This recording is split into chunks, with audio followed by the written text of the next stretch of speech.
Good morning. Is this? Hello? Okay. So, good morning, everyone. Thank you all for being here today. We're so excited to see everyone in person, and thanks to anyone who is tuning in on the live stream. Welcome, and thank you for your support of the SI-MBA program. Welcome to Practicum. We made it. We are so proud of all of you for all the... Go ahead, Chuck. Round of applause.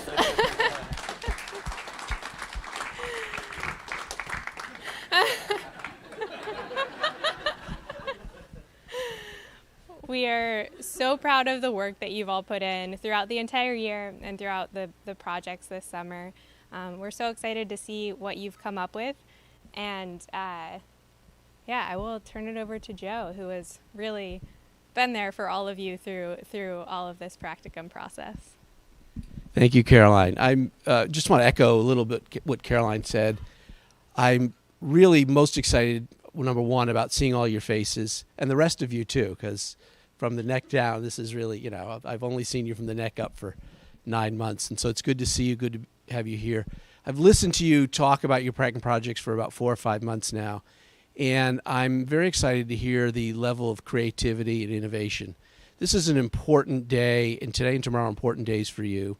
It is the ability for you to show everything that you've learned and to really present the business person that you've become and the person that you will be and the types of problems you will be solving in the future for whatever company is lucky enough to land you. And so really to just bathe in this moment and enjoy it, very important for you. It's an important ritual and celebration in the program to have a Practicum Presentation Day. So this is very important. We hope you feel as important too.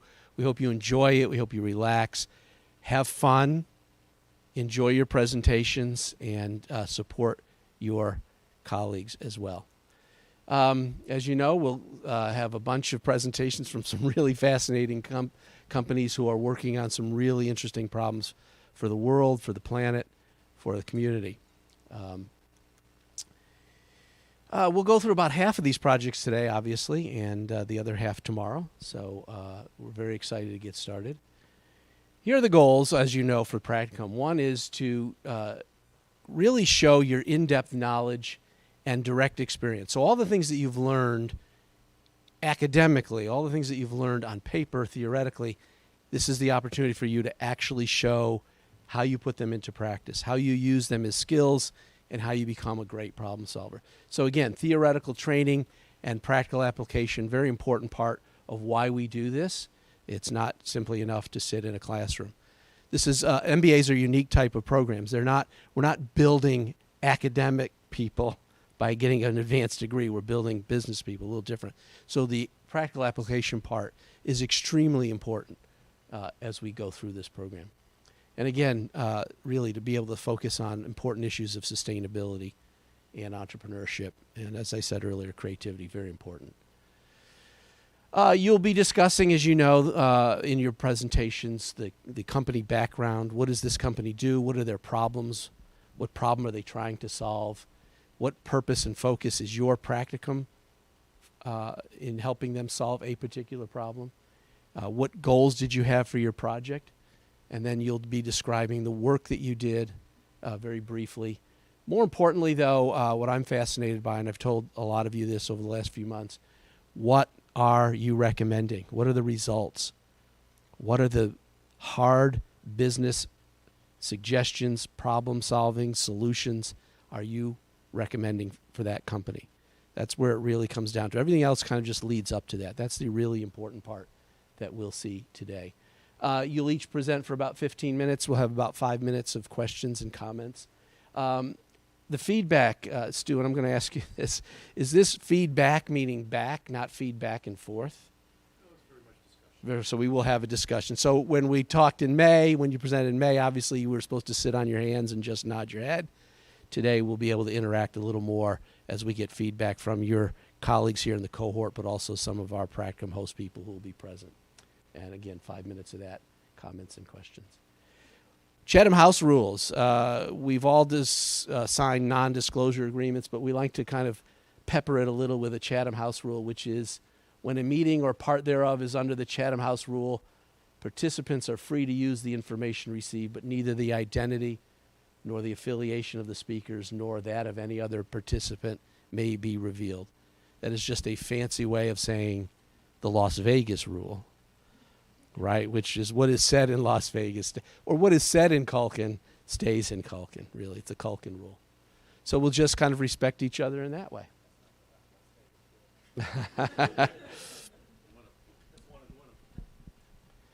So we are, unless there are any questions, concerns, comments, confessions, testimonies, we are ready to get started. Anything else, Caroline? Just a quick note on timing. So Liz is seated right here. She has a 2. She'll hold it up when you have 2 minutes left. And then once you've hit the end of your allotted time, she has a bell that she will ring. So please stick to the timeline so we can stick to the schedule, because we have folks calling in, and we don't want them to be off schedule. So. And our first presentation we'd like to invite up to the stage is the Avrio team, Jessica and Liz.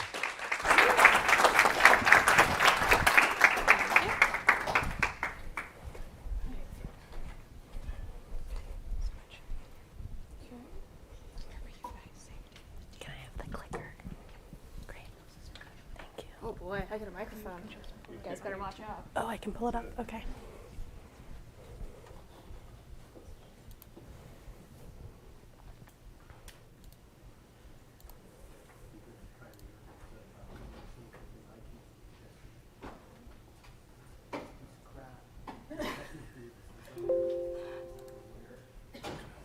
How do we get it to display on the... Hold on, actually. How do we get it to display?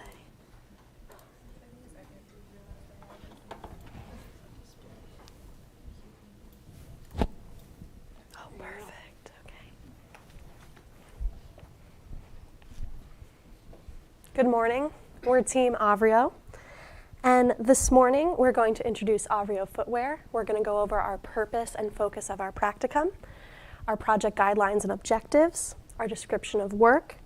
We're also going to talk about our findings of brand authenticity and roll that right into brand authenticity in action. Lastly, we're going to talk about our recommendation.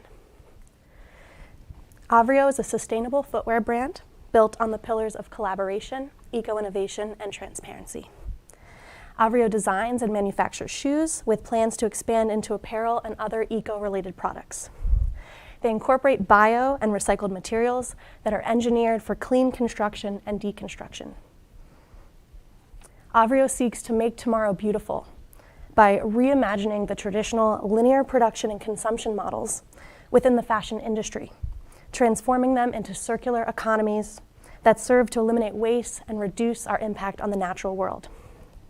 By maximizing the ability to reuse all components of a shoe, Avrio closes the product life cycle loop and offers accountability for all stages of production, from first stitch to last step.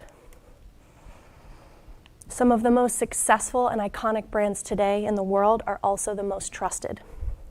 As a new brand in an extremely competitive space, Avrio is tasked with not only growing its market share and brand equity, but also seeks to educate consumers about closed-loop practices while also encouraging behavior change and material reuse. It is not a short order to fill. So we've set out on a journey to explore and incorporate successful brand strategies behind building an authentic and trusted brand. We started by expanding upon pre-existing market research developed for Avrio and sought to further investigate key next steps to build its authentic brand voice, all on a path towards consumer connection, conversion, and loyalty. All right, thanks, Jess. Can everybody hear me okay? All right, excellent. So our project goals and objectives were really threefold, right? So the first thing that we wanted to do is we wanted to understand through the lens of authenticity what Avrio would need to do to make their brand legitimate.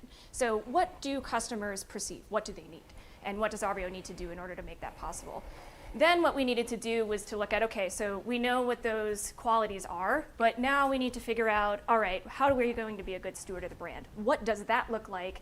And how transparent should we be in our operations so that customers can really understand that we are not only talking the talk, but walking the walk. And then lastly, Avrio is a new brand. So not only are they trying to get new customers, but how are they going to continue to contain the customers that they already have to gain market share?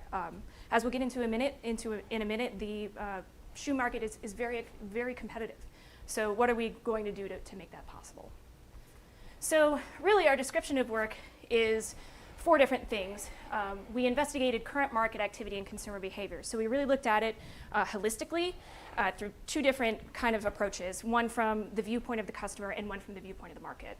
Then we took that data, and we're talking national consumer data, scholarly articles, social media, newspaper articles, you name it, we probably looked at it, and we compiled that data to find signs of convergence.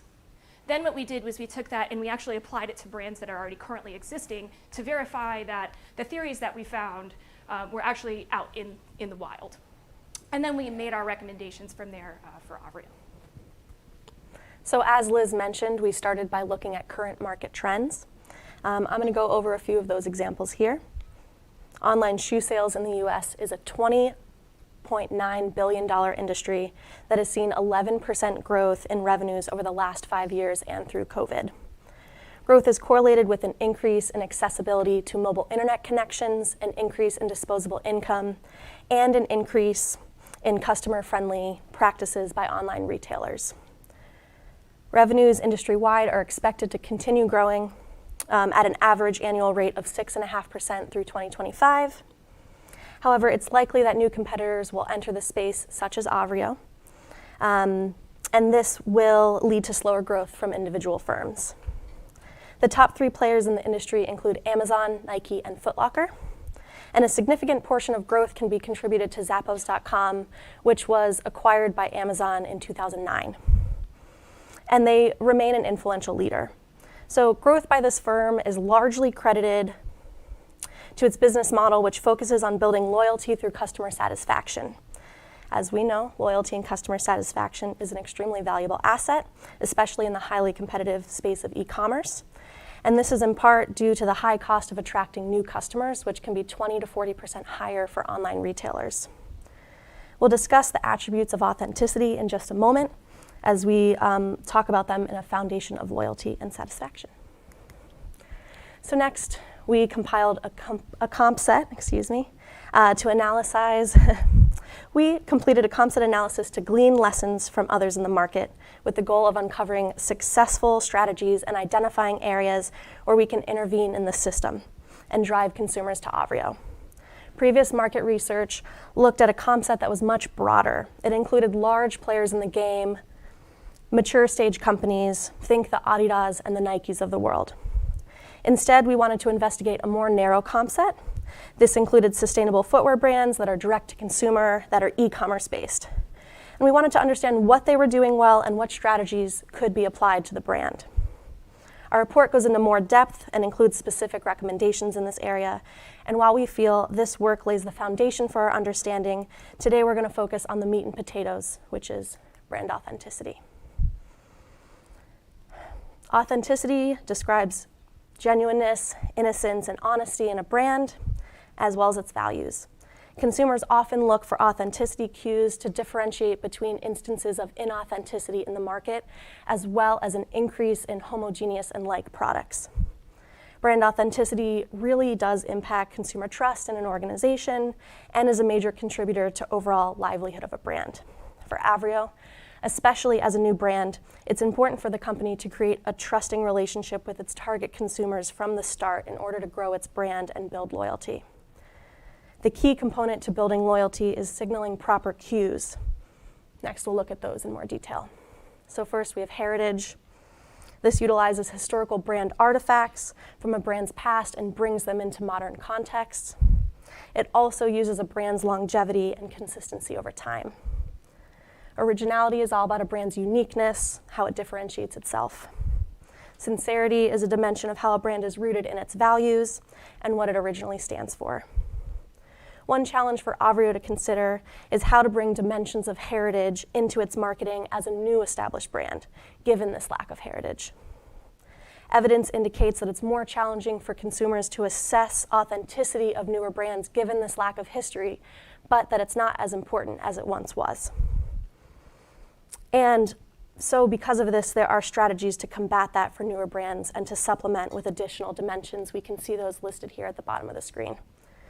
So virtuousness, similarly to sincerity, relates to values and moral convictions portrayed by the brand, as well as how it embodies these through its actions. Transparency, we've talked a lot about that this year, relates to a display of genuine and open communication. And lastly, proximity is created by enhancing a perception of being accessible to consumers and establishing a closeness to them. Next, Liz is going to talk about authenticity in action. All right, thanks, Jess. So we have all of the theory that we need in order to understand what the company needs to do to be authentic. So how are we going to put that into action? Avrio is a shoe company, but that's not their motive. Their motive isn't just to sell shoes and to make you look great, right? What they're really trying to do, and the motive of the brand, is to get people to understand the impact of their consumption choices and how that impacts the environment. And so how are we going to take that theory or those pieces of brand authenticity and actually bring it into something that is a mechanism for behavior change? So you can, on the next slide here, one of the things that we found through our research is that it's really no surprise that the relationship between consumers and companies are changing, right? So the behavior not only for consumers is changing, but also these interactions are changing. And what we found through our target market research is that experience and brand trust really, really matter. We also found some other demographic information like women are more likely to participate in sustainable behavior, or that Avrio's target market is between the ages of 18 and 39. But really the more important things here is that what Avrio needs to do is they need to look at things like how much should they be transparent about their operations? What does that look like for a mission-driven company? And then what are they going to do to share information with their customers? So this is a framework. That's a really interesting animation. So this is a framework that is called DART. This is actually from a book written by Prahlad and Ramaswamy. It's about co-creative brand communities. And this is a framework that talks about how a company may go about disclosing operational transparency, how to create dialogue, and how to give customers that brand experience. And so really with these four aspects, the thing that's most important is really what is in the risk column. And what we found was that there's a really interesting mechanism there where there's a mutually beneficial exchange of benefits between the company and the consumer, in the sense that by the company showing more of their information, like this is our let us take you behind the scenes. I'm sure you guys have seen these YouTube videos of like go behind the scenes, and you can kind of talk to people and you see what the company is up to. What this does is it actually gives the customer what they want, which is information, and it also decreases the risk from the company, because so that their operations can be transparent, customers know what's going on. There's essentially nothing to hide. So really those building blocks build into what is called a co-creative brand community, which we have studied in this program. And we're calling this the Everyone eco-community for everyone. And really what this is this is a business model, not necessarily a marketing tactic, that can be used so that there is a mutual exchange of benefits and value creation through all stakeholders in the business. So this, firstly, is our recommendation for what Avrio needs to do for their business model in order to show their authenticity. And lastly, what we're recommending here is how is Avrio going to put this into practice? And as you can see on the shoes here, I'll just kind of walk over here. In the insole of the shoe, they have some impact measurement capabilities, which is really interesting. So when you get the shoe and the insole, there is, this one says, I think it says like 301 balloons of air cleaned. So it shows like what the impact you have by making the purchase. They use a bunch of eco materials from algae actually in their shoes, which is really interesting. And what we're thinking is that they could actually take this capability and scale it up to build a brand community around that. That's kind of the lifeblood around brand communities, is really there needs to be some sort of common goal that customers would want to participate in. So instead of this being a sales goal or a revenue goal, what we're really looking at is something that is more of a behavior change. Here's how to live sustainably, and this would be facilitated by the company. So with that, this is kind of a culmination of all of our research. All signs point to, really trying to make a brand community that involves people, that encourages behavior change, that empowers customers with information, and that hopefully sells some shoes. So with that said, we would like to thank Avreo, we'd like to thank UVM, we'd like to thank Joe and Stu and Ken and Caroline and Liz and Chuck and all of you and all of our professors, John and Nancy over at Avreo. They were incredible, and just thanks again. So that's it for us.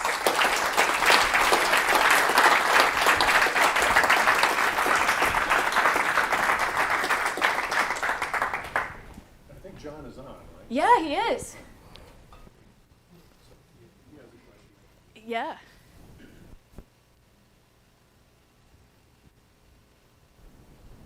I'll make a comment.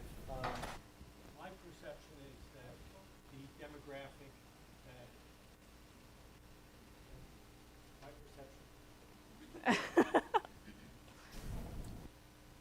Hello? Yes. Oh, perfect. Live and in stereo. Okay, my perception is that the demographic that you would have to focus on is a young demographic, as you said.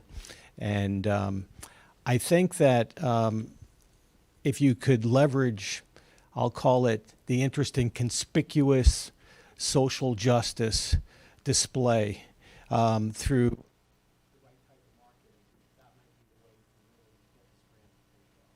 Just observing the demographic in person that I think you're focused on, I think that might be a way to really make progress in getting this brand to take off.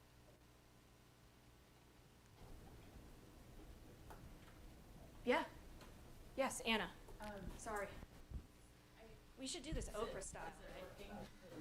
Just go over there and hand over a microphone. No, this one might. This one might be. Sorry, you want to try this one? We're working out the kids, everybody. So I was curious if you kind of ran into the question that I think a lot of these brands that are really, pushing themselves as sustainable, but are also selling a product. How did that conversation come up of like, when are you marketing to someone to say you should buy another pair of shoes, as opposed to saying the sustainable thing is to actually not buy any shoes at all right now? Was that part of the conversation? Did you not get to that? Yeah, sure. Do you want to take this? I think, yes, it is part of the conversation. I think, yes, it is part of the conversation. I think it also acknowledges that people will be buying shoes as they need them, and the intention is to create durable shoes that are long-lasting and creating that behavior change so that when they're done with them, it doesn't go back to waste, it goes back into a new pair of shoes. So there is definitely a balance there.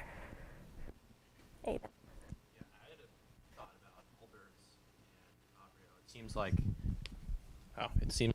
business model is very similar to Allbirds, specifically with the carbon measurements that are there, is and the number of offsets you're doing, or however many liters of water. Is there any controversies in figuring out how to balance the differentiate strategy between Allbirds and Avreo? I think in a lot of ways their business strategies actually are a bit different, but we did look at them as a concept, as a competitor.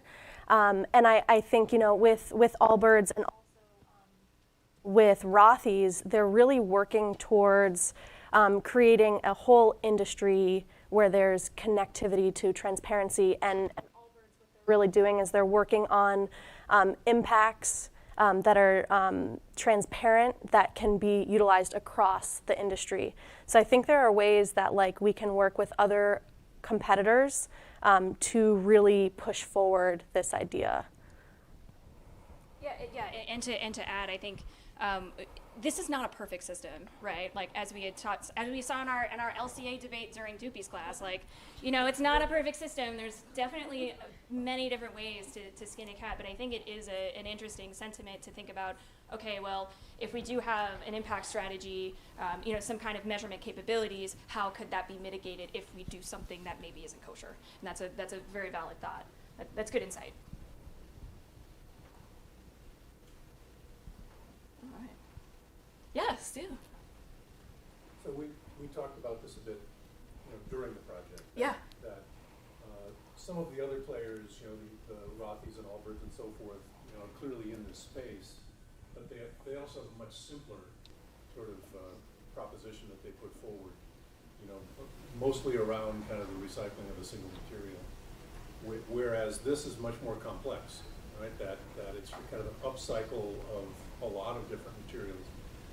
And so the challenge becomes, or the opportunity becomes, how to talk about that, right? I mean, how to, and so part of it is kind of having these numbers, right? But so I guess my question is, how do you really make that relevant for someone, right? That for a user, for someone who might purchase, how do you make it something that somebody wants to grab a hold of?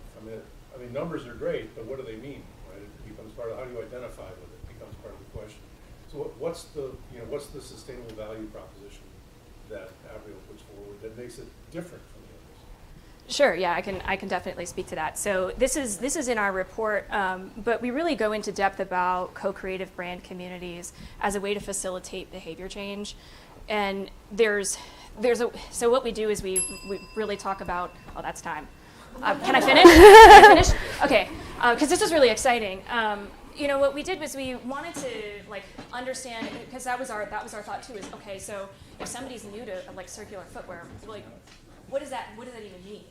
And so that's why I think the co-creative brand community sentiment is actually quite powerful, because depending on who you have for the roles of this impact goal, what we were thinking was this would be, we go into the structure and all that stuff, but really that this would be something that would be very grassroots.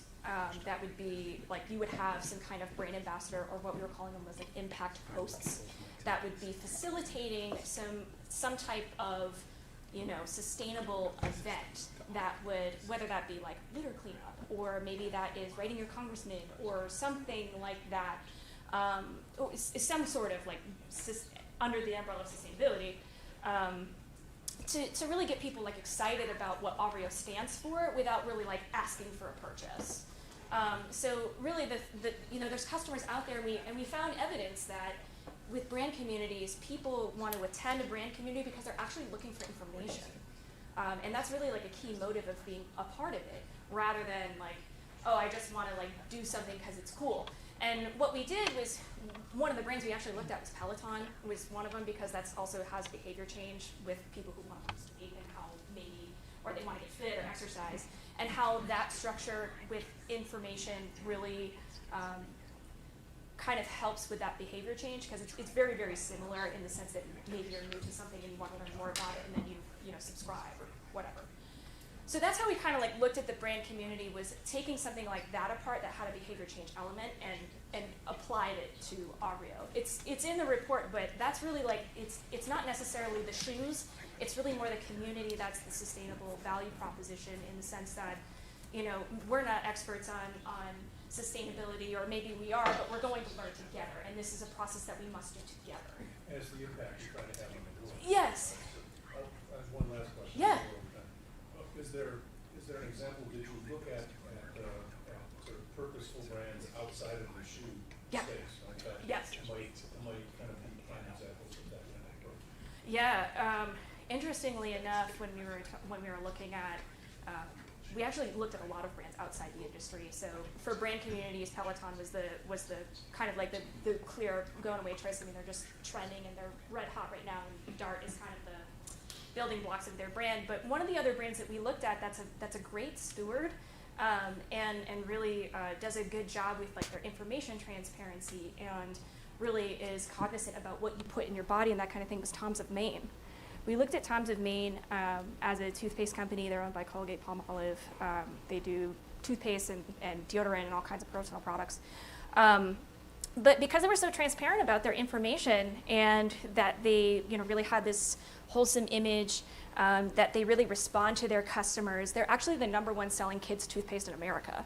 So if that isn't an indication that being operationally transparent, using the direct communication, information sharing, and building a community around your brand, to have the #1 kids toothpaste like in the United States, I don't know what is. So that's kind of where we went with that, and we also applied that in the paper as well. Yeah. Thank you. All right. Thanks, everybody.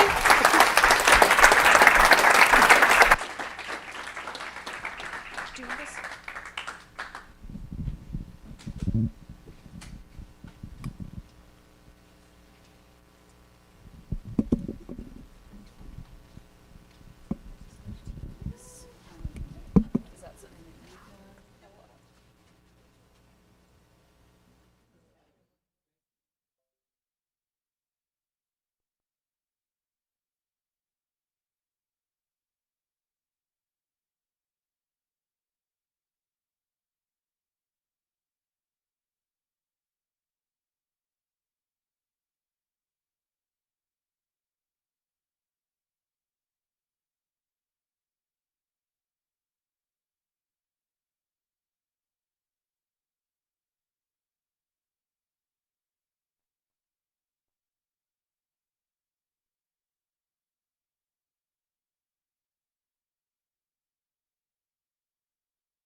Can everyone hear and see me?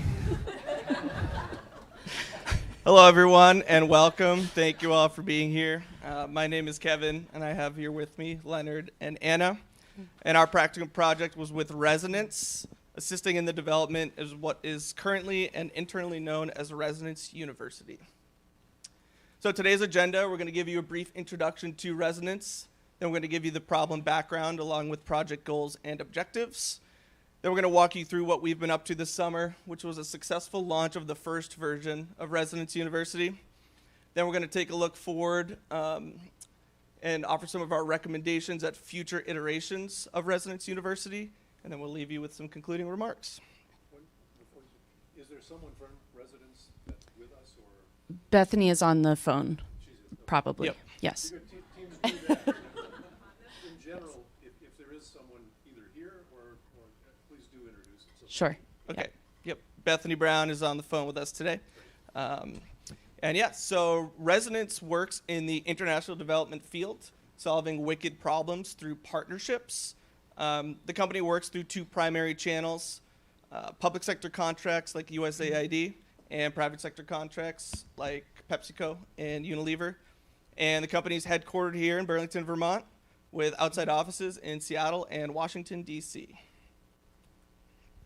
So for our practicum, we were working within the knowledge management department, which is a one-person department more recently formed, headed by our host, Bethany Brown.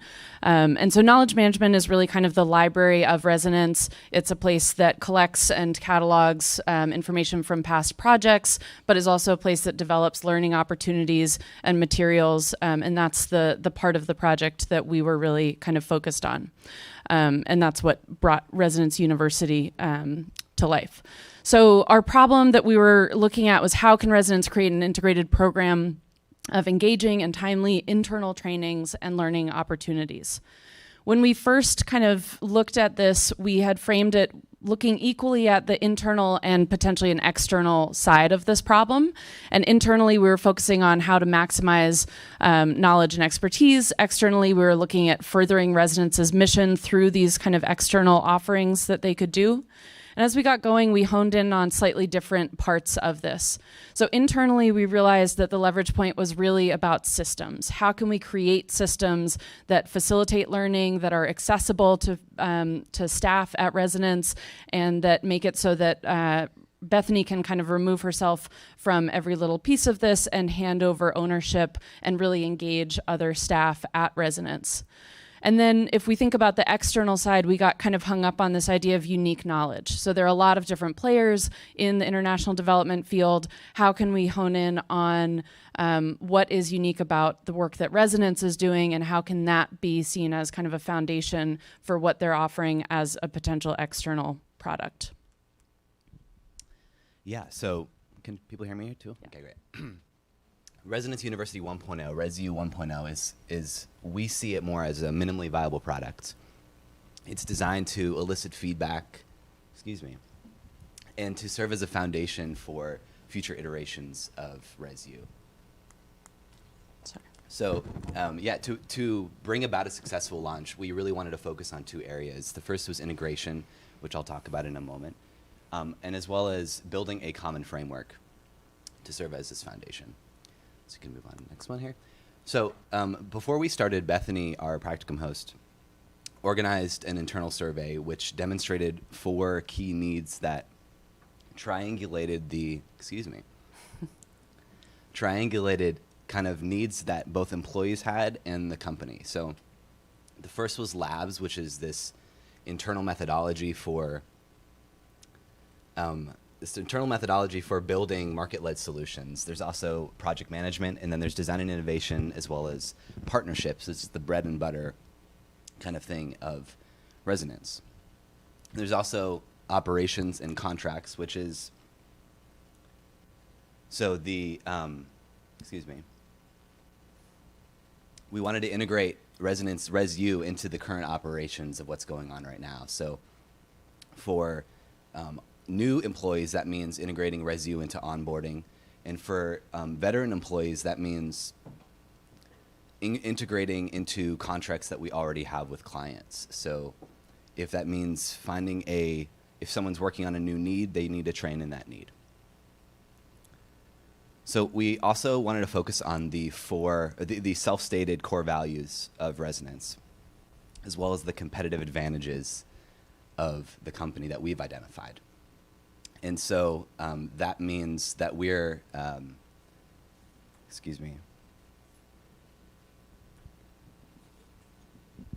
Kevin will talk about the course planning template in just a moment. We're connecting to that through, by guiding instructors towards using and integrating these core values and competitive advantages into the courses that they're creating. And lastly, brown bags and informal training. So Resonance has a really strong internal culture already of informal trainings, and that's wonderful, and we want to foster that. But we also want to build a little bit more structure around it by making it easier to both create and then access these trainings all in one place. And lastly, thank you. So we have, this is ResU 1.0 as it stands right now on Resonance's SharePoint. So as you can see on the top right, this is the landing page. Includes little drop downs for each little school. not little school, they're significant. But then we also have on the bottom left a catalog of courses. Some of them are planned. We're very much in an early phase here. Some of them are already available. So this is just a peek at see what it looks like right now. Thanks, Leonard. So the Common Framework was built to ensure that all future iterations of Resonance University are in alignment with the organizational goals and culture. And we built this through interactive workshops that we had with Resonance team members and staff, and in order to better understand the internal stakeholder perspective. Basically answering the questions, why do we need this tool, and how will it be used? So with this methodology, we first developed the course planning template. And this document is to be used as a guide for course providers within Resonance, such as specialists or managers. And the document was structured based on lesson planning guides built for professional educators, and then we tailored it to the needs of ResU. Here's a snapshot of how we integrated Resonance's 5 core values into this template, which Leonard was just mentioning a moment ago, to show how this can be used as a tool to build that organizational culture. Next, we have the quick reference guide. And this is basically just a synopsis for best practices in things like teaching and engagement, presentation delivery and visuals, as well as DEI and engagement. So the last part of the Common Framework was coming up with a structure and curriculum to kind of house all of this. So we found at Resonance there was a lot of excitement about ResU. It's been talked about for several months already. People really want to kind of be creating courses, but everyone was going in a little bit of a different direction while they were trying to get started on this. So the first thing that we worked on was a common kind of vocabulary. When you think of a university, there are schools, majors, minors, different kind of sets of requirements. And so we looked at some of UVM structures, other places, and adapted that using kind of a design thinking approach into a potential curriculum for Resonance University. We had some conversations with Bethany. She mentioned a couple things that we thought that doesn't fit into our structure, so we're gonna need to rework this a little bit. What we came out with on the left here is the sort of overall high-level view of Resonance University's structure and curriculum. So the purple boxes across the top, those are the 4 schools of Resonance University, the Grossman School, the Rubenstein School, equivalent of those. Those are the primary areas that learning is going to be housed in. And then there's space for electives. So for content that right now is not a school, maybe that turns into a school in the future. And then as you work your way down, there's the 100 level, which is the kind of common core curriculum. And that's something that whatever department you work in at Resonance, this is something that you really need to know. It's the things that make Resonance, that set it apart from other companies doing similar work, is their kind of competitive advantage. And then the 200 and 300 level courses, those are things that if you're in a certain department or if you're working on a certain project, maybe then you're getting into that kind of more advanced coursework. And so because we had this structure, we could kind of hand that back over to the managers. And there was this Partnerships 101 course that was being developed by the founder of Resonance. And that then got translated into this kind of PAR 102, PAR 103, and really assigned to the Common Core and was inserted into this structure. And so the idea is that this now allows others to kind of step into that and get going with creating the actual curriculum.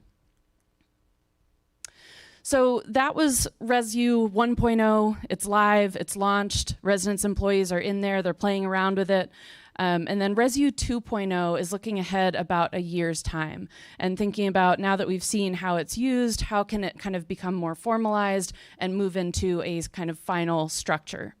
So to think about this, we focused on 3 areas: assessment, integration, and then starting to think about a possible external product for ResU. So on the assessment side, there were some surveys that were really kind of foundational in getting ResU started in the first place, figuring out where there were knowledge gaps, what staff wanted out of ResU.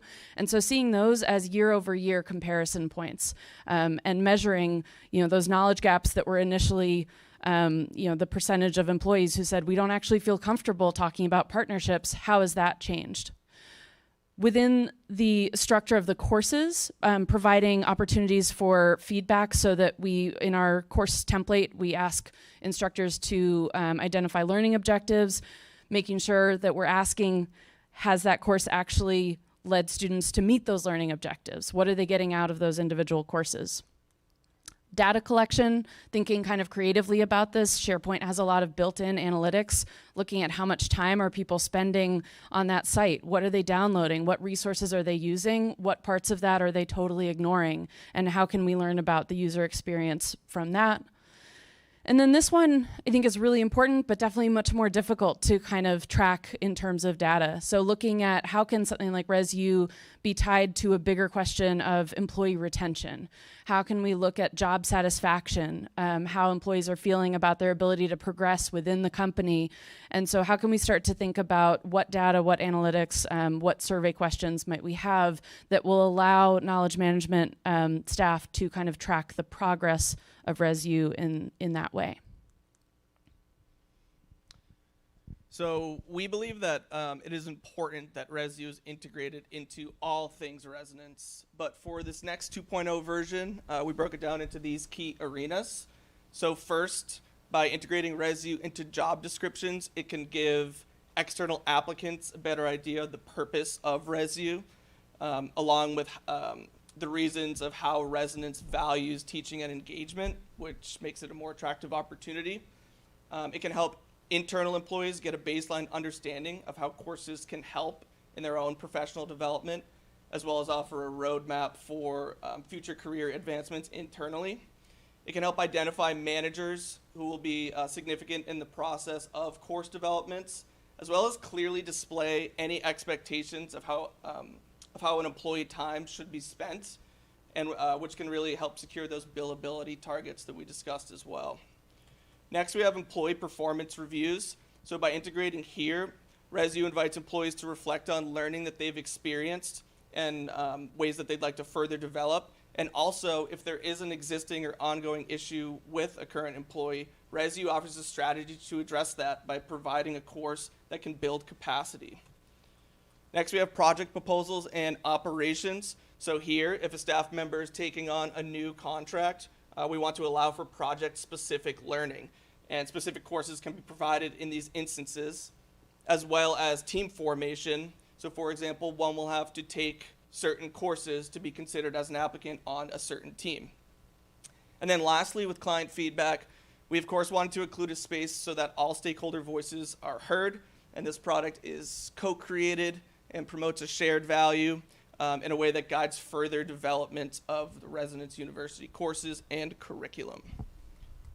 And so for our final recommendation looking forward, we wanted to think about an external product. And so that started with a competitor evaluation. We looked at Catholic Relief Services, which is a competitor of sorts of Resonance, and they have a really large library of free online courses in the areas of international development and partnerships. We also looked at Deloitte University's model, which is more of an in-person retreat, at least before the pandemic. And through that, we built out an example. Creating the idea of bringing together chief sustainability officers at Von Trapp Lodge for a weekend hosted by Resonance, and using business model canvases strategizers business model canvas. Thank you, Eric and Liz. We created a guide, a step-by-step guide, which we'll skip past here, and along with a cost predictor tool for courses, we offered a little toolkit to use when the time is right for residents to think about that.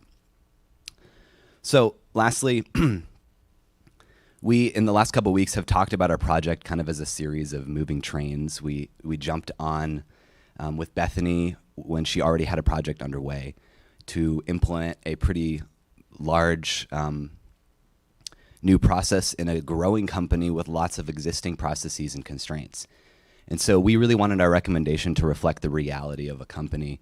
And that included things like taking account of employee billable time, as well as the technical constraints of using Microsoft SharePoint as a host for a ResU. And so while ResU right now is very much in prototype mode, we think that the scaffolding that we've helped to construct really offers a way forward, and we feel pretty good about ResU looking into the long term. And before we take questions and comments, thank you so much to Bethany, who is our adopted Practicum host this year. So we appreciate it.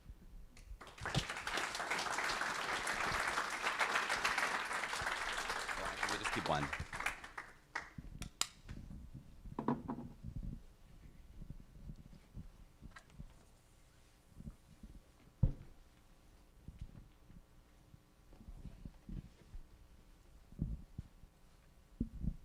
Hi.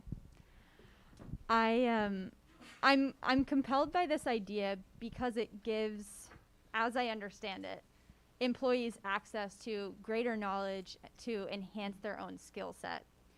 Are these courses compulsory, or like is the 101 compulsory? And if not, how are we framing the benefit for employees, especially through the lens of professional development, whether that's monetary or something else? What do you guys think about that? Yeah, so that was a conversation that came up a couple times with Bethany, and I think we definitely do not want it to be launched as a kind of compulsory, you need to do this. This is added on top of what you're already doing. You're already stressed. You're not going to get promoted unless you take this course. That's not the tone that we want around ResU. So it was more kind of what tools can we give you to do your job better? And the Common Core at this point is more of a suggestion that ultimately it would be great if every residence employee could really internalize all the content in that. Residence has grown a lot the last couple of years, and so that has meant a lot of new staff that maybe kind of don't have the same level of expertise or internalizing that the higher kind of staff at Residence have. And so, that partnerships course that's taught by Residence's founder, who really developed all of this. And so getting from him being able to speak like that to, wouldn't it be great if every employee at Residence could kind of talk about partnerships in the way that he does and have those conversations with clients? Ultimately, down the line, and I think especially if we can build it into things like job descriptions so that employees don't see it as I have to do this on top of my job, but 5% of my time is allocated to learning. And I don't need to worry about where those billable hours are assigned because HR has actually built that into the existing structures. That's the kind of ResU 2.0 goal, but definitely not meant to be, you must do this, meant to be something that people are getting excited about. Nice, thank you.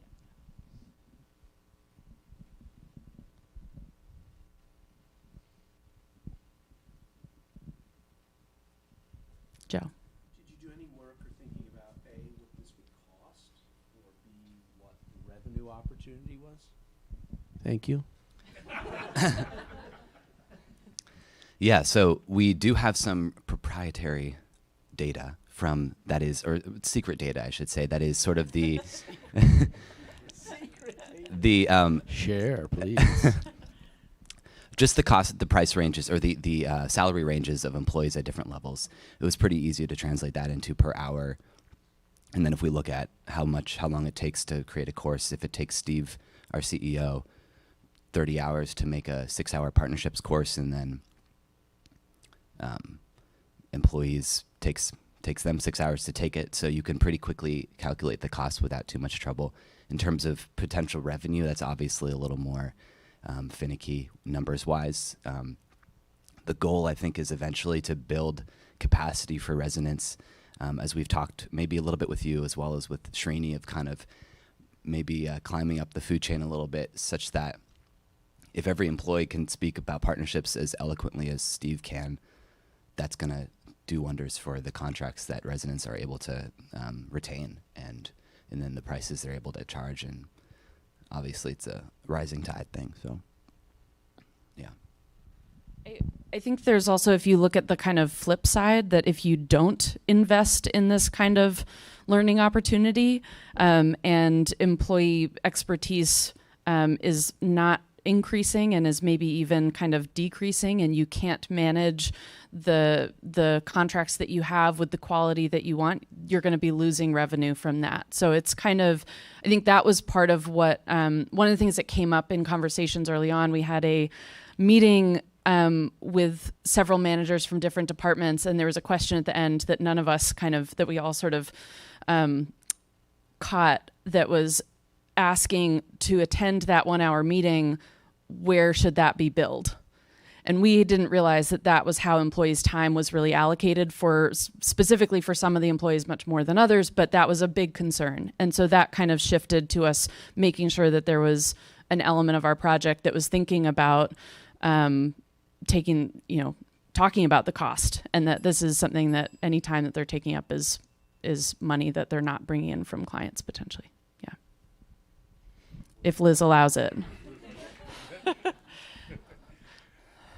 So I think that, thanks Liz, that goes a long way toward explaining kind of how, I think Joe's question about sort of how do you think of this in business terms. Mm-hmm. So there's the ability of the university to kind of enhance the knowledge base around what residence is currently good at, right? Mm-hmm. Do you see, it's probably too early to tell, but you have that elective column, Mm-hmm. right? That I would assume those would be courses that people would propose and put in place that are kind of emergent, right? That are, because as in any sort of consulting endeavor, you're learning things as you go, right? With new projects, is the university, is this a vehicle for residents to acquire new capabilities that can help propel new offerings? Yeah, and so one of those schools is actually design and innovation. So that also is sort of a loosely designed or a loosely kind of defined area. And that department, design and innovation, is looking for new strategies all the time. I think that if there's something that is developed either within the electives or within the other schools that then warrants being broken out, that structure is very flexible. So just like UVM cuts majors or schools sometimes, or adds majors or schools, Resu can do the same thing. Okay, so have you taken it to the point where there are a set of goals or even metrics around this as it unfolds? No, we haven't. We've kind of talked more about how can you lay the framework to even start to assess the launch of it. Okay. It's really at the very Still too early early. stages. Yeah. Okay, good. Thank you.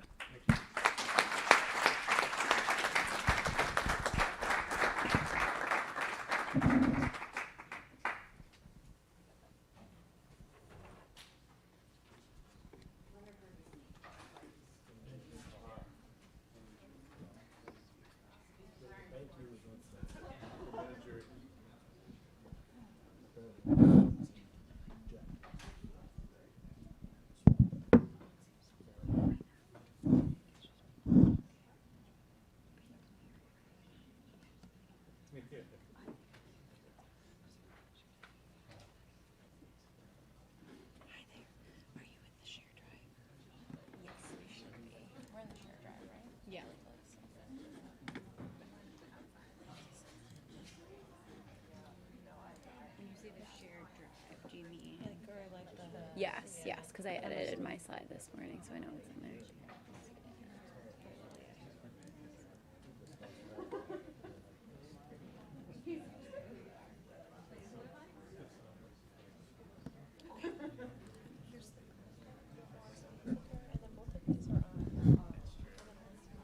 Both of these are on? Okay. So this, okay, but it's on, we don't have to press anything. Okay. As far as I know.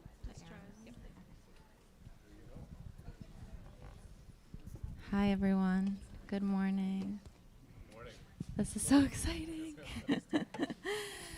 Good morning, SI-MBA students, professors, leaders, the Practicum hosts that are joining us in person or online, and mentors that have helped us along the way. We are so grateful to be in person with you all today. Sylvie, Cecilia, and Alicia and I had the pleasure of meeting our Practicum hosts in person yesterday for the first time, and it was so nice to just be able to talk and even cry a little bit together and laugh too. So yeah, we're really grateful for that. That is Jenna Evans back there, the Global Sustainability Manager at Ben & Jerry's, and we also were able to work with Jabari Paul, the U.S. activism manager, who is likely online joining us. So thanks, Jabari. All right, as you may remember, our practicum lies at the intersection of climate justice and corporate social responsibility. Ben & Jerry's is well known for their commitment to environmentalism and social justice, but as we've learned throughout this year, authentically integrating these two concepts is a core challenge for those of us working in the sustainability sector. In attempting this challenge, we came across many findings and feelings along the way, and we are excited to get into those findings with you all. So let's begin. Today, we will walk you through the wicked problem facing Ben & Jerry's and the corporate world in general, as well as provide some contextual grounding for this issue. We'll also discuss the sustainable innovation opportunity ahead of Ben & Jerry's, the deliverables that we worked on in service of this opportunity, and the results and recommendations that we came to. So let's begin by defining the very title of our practicum, climate justice. Climate justice is a term, or more so a movement, that informs us that the adverse impacts of climate change often have a disproportionate effect on underserved or marginalized communities. The movement thus brings human rights, racial and economic injustice, and historic responsibility to the center of climate action discussion. Advocates of climate justice, such as Ben & Jerry's, strive to address social inequities and structural racism head-on through long-term adaptation and mitigation strategies. So why does climate justice matter for a corporation interested in social responsibility? Well, it's no secret to any of us here that corporations have profited enormously from the extraction and degradation of natural and human ecosystems. Furthermore, climate inequities exist in the United States today because of the intertwining legacies of structural racism, chattel slavery, and climate change. And beyond an ethical imperative to account for historic responsibility, corporations now face immense pressure to reckon with the harm they have caused because political instability and environmental destruction pose a major threat to their bottom line and market share. All right, so as we've stated, Ben & Jerry's is well known for their commitment to social justice. For years, they have poured resources into amplifying the work of Black and Brown-led activist organizations who are fighting for racial equity. They are also deeply committed to sustainability. In 2014, Ben & Jerry's began a voluntary internal carbon tax of $10 per metric ton. And so far, these funds have been used to meet science-based emissions targets and improve supply chain resilience. But the company would also like to use the funds to address their historic contribution to a warming climate. So this project not only seeks to offset legacy emissions, but for the first time in the company's history, brings together the activism and sustainability efforts into one project that will offset their legacy emissions in a way that aligns with the company's espoused commitment to climate justice.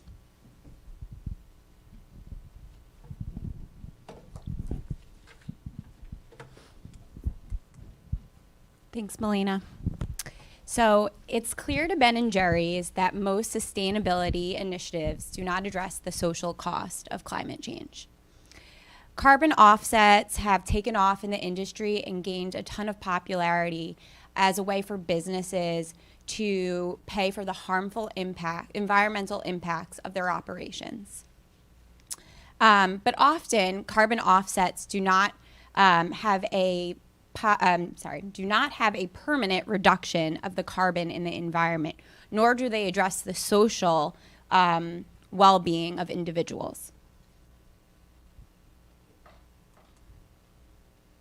So Ben & Jerry's, for this reason, wants to take things a step further, and they want to address the human suffering from carbon-induced climatological events. So the sustainable innovation opportunity,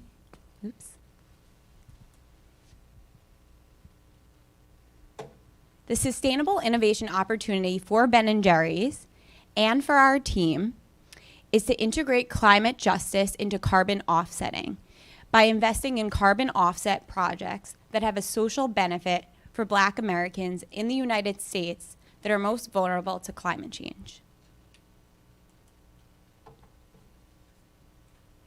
Our purpose is to blaze a new trail for corporate sustainability. We're hoping to encourage and influence other businesses to really rethink their position when it comes to climate mitigation and the fight for social justice. Our focus for this summer was to work on phase 1 of this project. So really establishing baseline research to inform the investment in communities impacted by climate change and systemic racism so that we could improve their livelihood.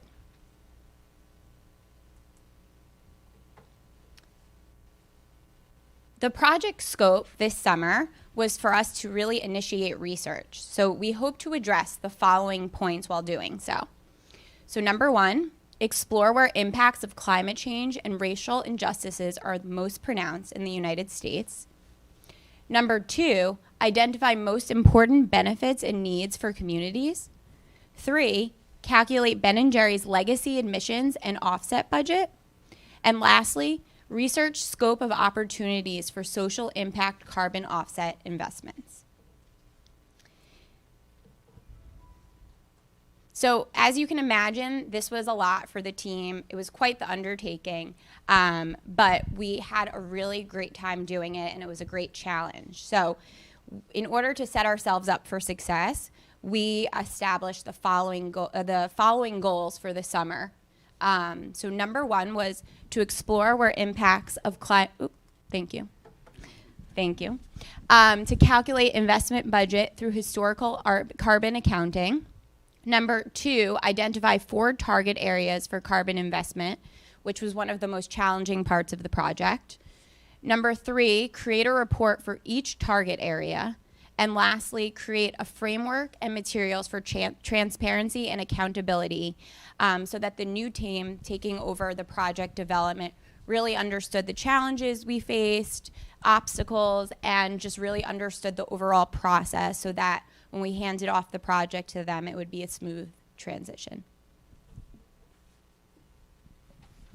Hello? Okay, cool. Thank you, Sylvie. So now on to what we actually accomplished this summer by the way of our deliverables. So we began by building a budget of how much Ben & Jerry's can actually invest in these impacted communities based off of their historical greenhouse gas emissions from founding back in 1978 up to the year 2014, which is when they began addressing their forward-looking emissions. Most notably, not many companies currently address their historic carbon emissions, so actually including this as part of our project was very interesting and exciting for us. And overall, the process is actually not easy, as one must not only account for the energy associated with running the actual production facilities in this carbon accounting, but also for the energy associated with producing and procuring the ingredients, transporting the product, and so much more. And with that, we are currently still wrapping up some of our research associated with some of the emission factors for this. And so by August 6th, we will have a finalized budget accounting for both all of the historical carbon emissions and with our researched, totally forgot that part, our researched market price for carbon, we will have a complete budget. So simultaneously, we began identifying our target areas for investment by creating a Geospatial Information Systems map, or GIS map for short. And using this technology, we visualized indicators of systemic racism and climate change that, when overlaid, assisted us with identifying communities across the US where these impacts are most pronounced. And to give you a small taste of what these maps actually look like, I'm just gonna share some quick screen grabs of some of the layers that we actually used in this process. So overall, our investment basis focuses primarily on historical and present demographic data on where Black communities are located across the United States, along with indicators of systemic racism and environmental degradation. Overall, we ended up choosing 11 different indicators for our analysis, and I'm briefly going over just 2 of them. This first one that you see on the screen is actually some data that displays where African Americans live today across the United States, with the palish green indicating that there's little to no data, and the darkest colors of blue indicating the most amount of concentration. Our next example seeks to provide insight on a community's environmental risk and vulnerability. This is called the National Risk Index. And using the greater Dallas area as an example, what you're currently seeing on the screen is some data that was gathered and prepared for by FEMA, which is the Federal Emergency Management Administration, that seeks to assist us with identifying counties across the United States where there's a significant risk of a natural disaster actually happening, and also accounts for a community's ability to respond to such. And this is noted by the red areas that you currently see on the screen. So moving on, by layering our 11 different indicators, we only just went over 2 of them, and incorporating some additional qualitative research, we narrowed into 4 counties where the data is telling us that the communities inside of these counties are experiencing some of the most intensifying effects of systemic racism and environmental degradation. And these counties include Miami-Dade County in Florida, Philadelphia County in Pennsylvania, Dallas County in Texas, and Los Angeles County in California. And from here, we actually produced a preliminary report further outlining why each area was chosen, where Ben & Jerry's should look to invest in accordingly, providing some local opportunities for project co-creation, and then some final recommendations for each area accordingly. And then lastly, we documented our process throughout, as we know that this project will continue in the future with other student teams and or consulting teams.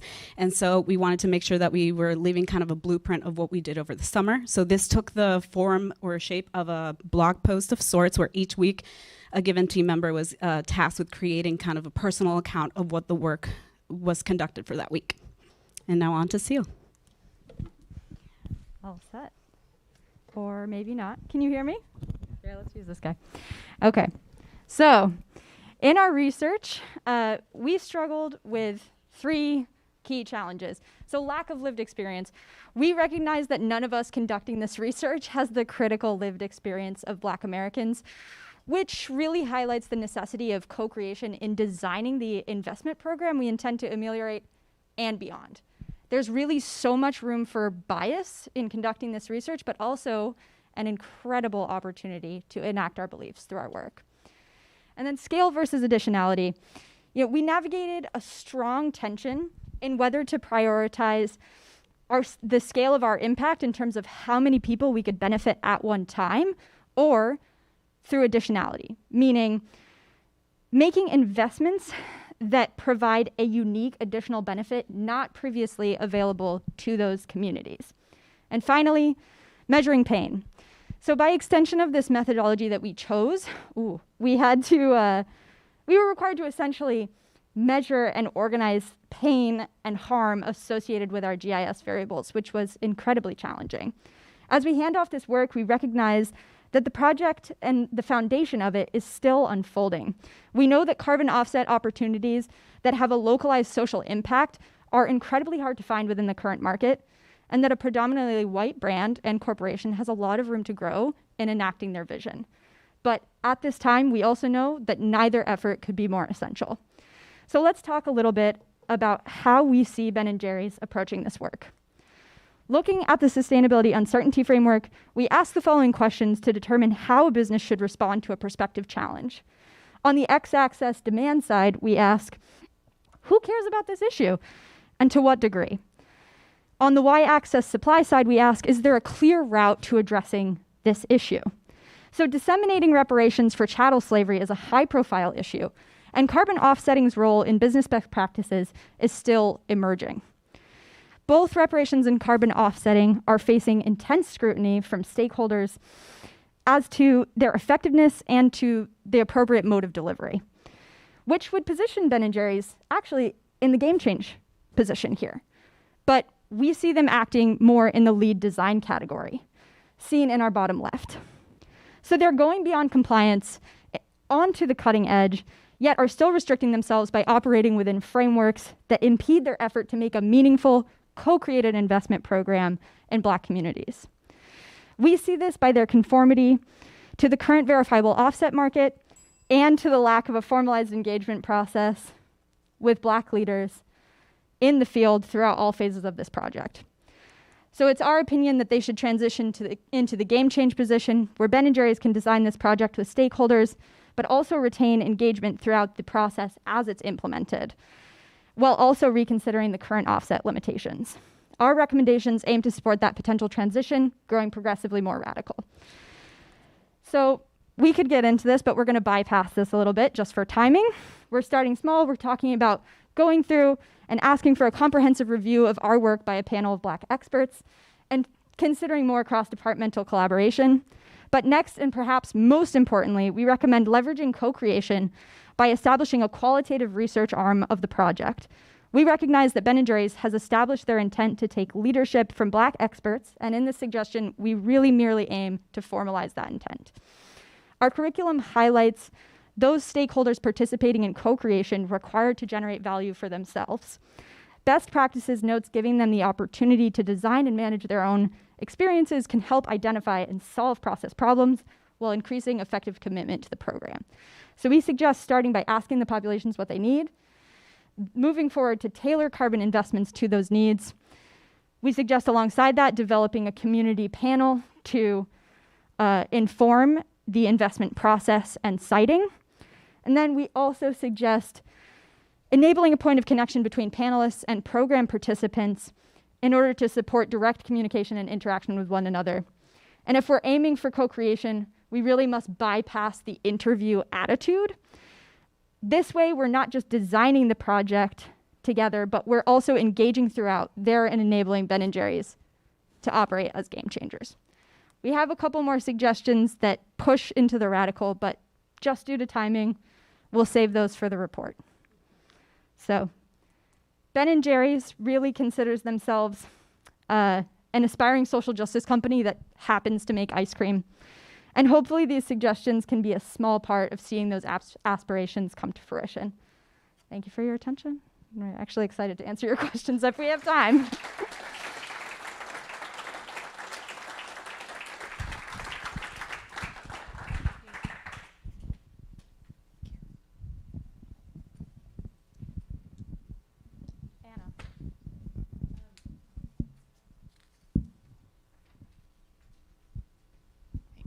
So you kind of mentioned briefly that the blog post, which I think is such an awesome idea to do that, might be handed on to like future interns. Did you think about how, like, what capacity would it take on the staffing side? Is this something that can sort of be rolled into the staff that Ben & Jerry's already has, or to really prioritize this, take this on in the right way? Does that mean adding another staff person? I mean, like the level of research that you did, and I assume that at some point there would be an interest in going beyond those 4 communities, maybe even having kind of staff in those places, depending on what presence they have. Just any info on that would be great.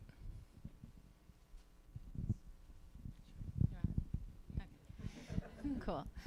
Yeah, so I think that one of the main things that we came across in this research, as Seal pointed out, is the importance of taking leadership from Black people who are already experts both in social justice and environmentalism. And there are many people out there. And as we know, living in Vermont, look around, there's just not a lot of people in the brand or in the corporation at Ben & Jerry's nor in Vermont to take that leadership. And we really want people that are actually living in the community, so not just that they share that racial identity, but they actually have lived experience of what the particular impacts are, whether they're in Dallas or Philadelphia. So I think that while that's absolutely a great idea to have someone that would just focus on this project, you know, already we just found out yesterday, Jenna is working completely alone as global sustainability manager. There isn't even a team underneath her. So first of all, she should have people working for her and helping with this. But we'll work on that. We'll have another presentation for Ben & Jerry's later. But secondly, I think that the people that are going to work on this project need to come from the communities that we are hoping to impact, and they need to be paid for that work. And, you know, Seal and I were sending a few like Instagram posts back and forth at the beginning of this work of a lot of people who are out there noting that so many people in sustainability are white. And why is that? And we spoke to this in our initial Practicum presentation, but this has the effect of perpetuating white supremacy when the people designing and implementing these solutions are not the people that actually understand the problem. So we would like to see people outside of the company paid for their work and brought on, as I think Sil didn't have the chance to get into this, but have people that can really be engaged from design into implementation and keep up with the project along the way, and continue to give feedback in that sense. Yeah, thank you for that presentation. When you were talking about the impact of climate change on communities that have been suffering due to systemic racism, one thing that came to mind was if you look at the climate change-fueled natural disasters, whether it be 48 inches of rain in Houston or the series of hurricanes that hit Louisiana last year, and you look at the rebuilding efforts, the small businesses that are affected, that are underinsured, that are in the community trying to create positive economic impact that oftentimes never recover. A way that Ben & Jerry's could easily, I think, provide direct aid without taking on the complicated, expensive infrastructure that you speak of building is to provide focused aid to these communities that have been affected by natural disasters that were clearly impacted by climate change. And in so doing, also provide the benefit to Ben & Jerry's of being a leader, of setting an example. And I was wondering if you just thought about incorporating that as an initial effort that would not require a lot of this infrastructure building. Yes. So you're speaking to the last little slide, the last bit of recommendation that we were really going to lay out was consider abandoning the verifiable offset necessity. So really in our work, we're aiming to say that aligning sustainability with climate justice requires that we acknowledge an investment in human well-being as being equally as important as carbon reduction, and that essentially we pose any investment made in Black communities that improve their quality of life and investment in sustainability because of the fact that social accountability and healing are keys to societal innovation. So what you're talking about is sort of bypassing that complicated, at least as I understood it, that complicated necessity for carbon offsetting as opposed to just direct investments. And so we're trying to find some spectrum in between to encourage Ben & Jerry's to consider, you know, direct investments versus carbon offset investments. Where do they want to fall on that spectrum?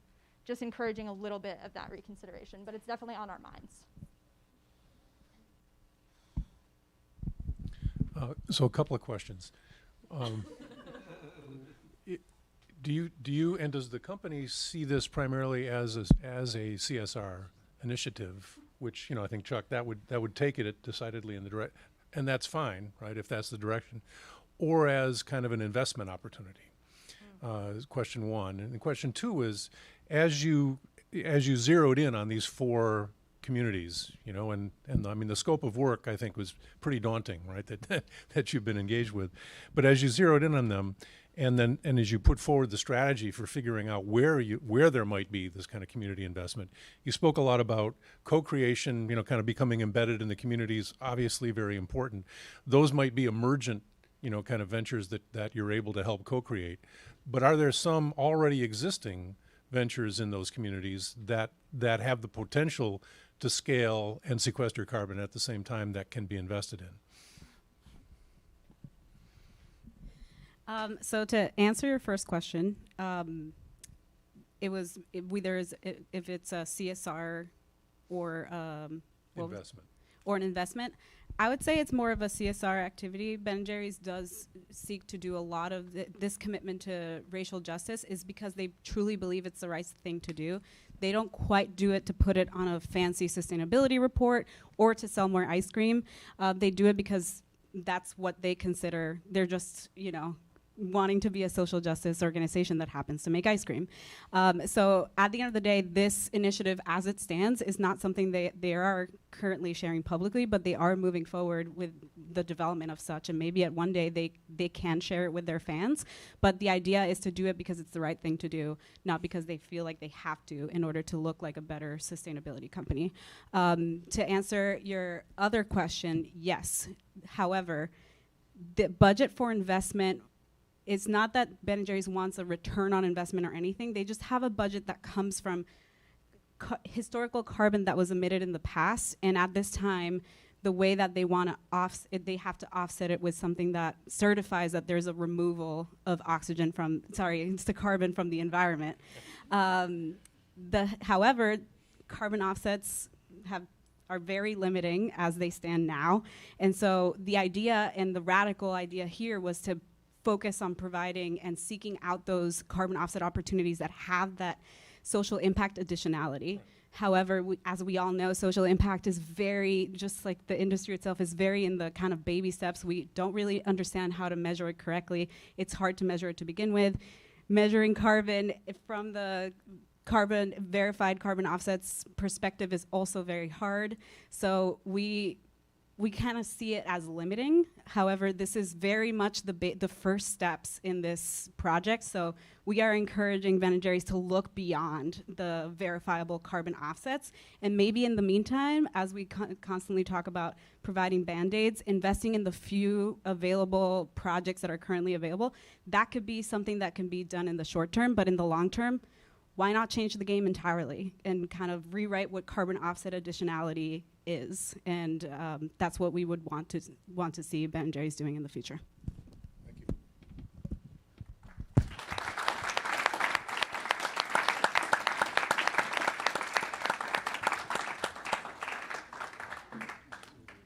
Yes.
of you can just hand one of them back to me for the Q&A session. Yeah. Are they both? So I'll just leave them here until we're. Hi. Hi. Hi. Were you able to test the? Yeah, it works. I think I'm just gonna chill here. Do you have the? Yeah. Good mic. Great mic. We got a free T-shirt and we got a free beanie. Awesome. Yeah. One of the perks. Yeah. All about the free stuff. Do you want? Where do you want this timer? You can sleep there. I'll check. Cut on that last slide if I need to.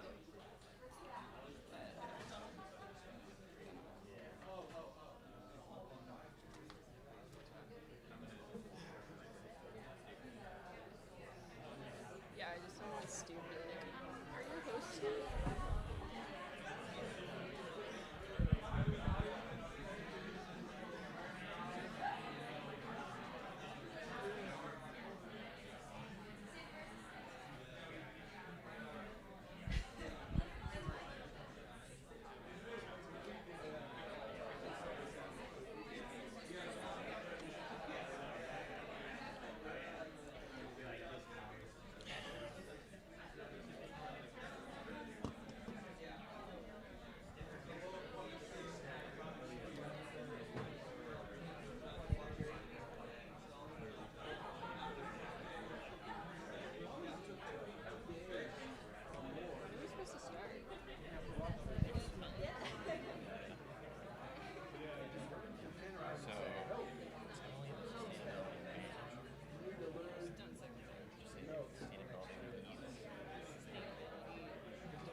Hope they're not waiting for us to start it. People aren't even back in the room. Okay, good. I don't want this.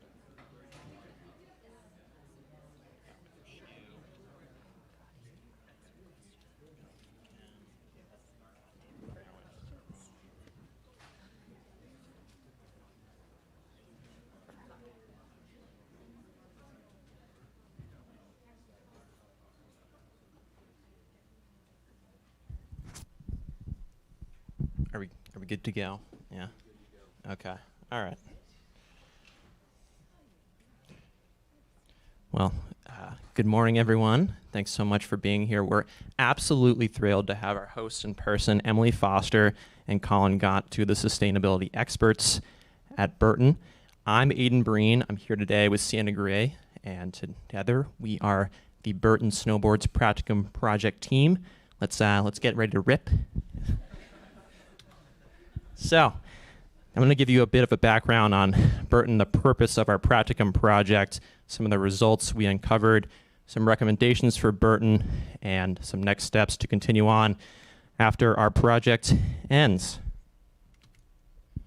So if you're not familiar with Burton, here's a brief background. It was founded in 1977 by Jake Burton Carpenter. It's one of the leaders in snowboarding, obviously, in manufacturing and in retail. It also sells soft goods like jackets, pants, t-shirts, and clothing, and other accessories.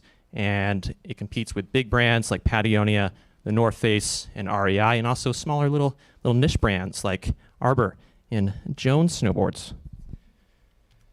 So what were we doing for the past 3 months, you might be wondering? Well, Burton turns out it's one of the leaders in the sustainability industry.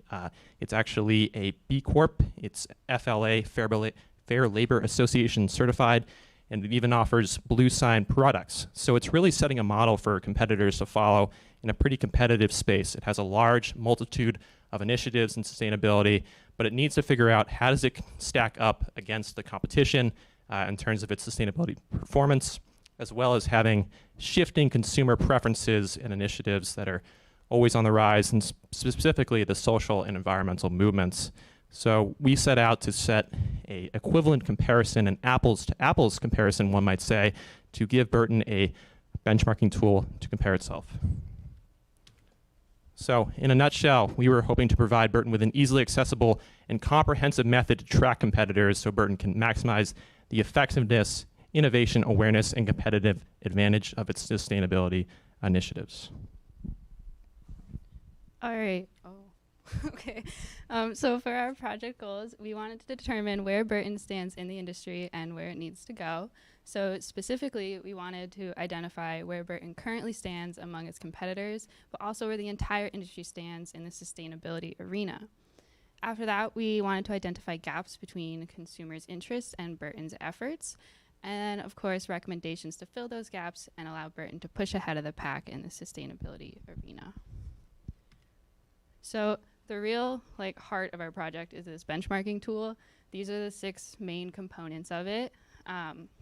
So we looked at 12 companies, a very small but diverse group, plus Burton is 13.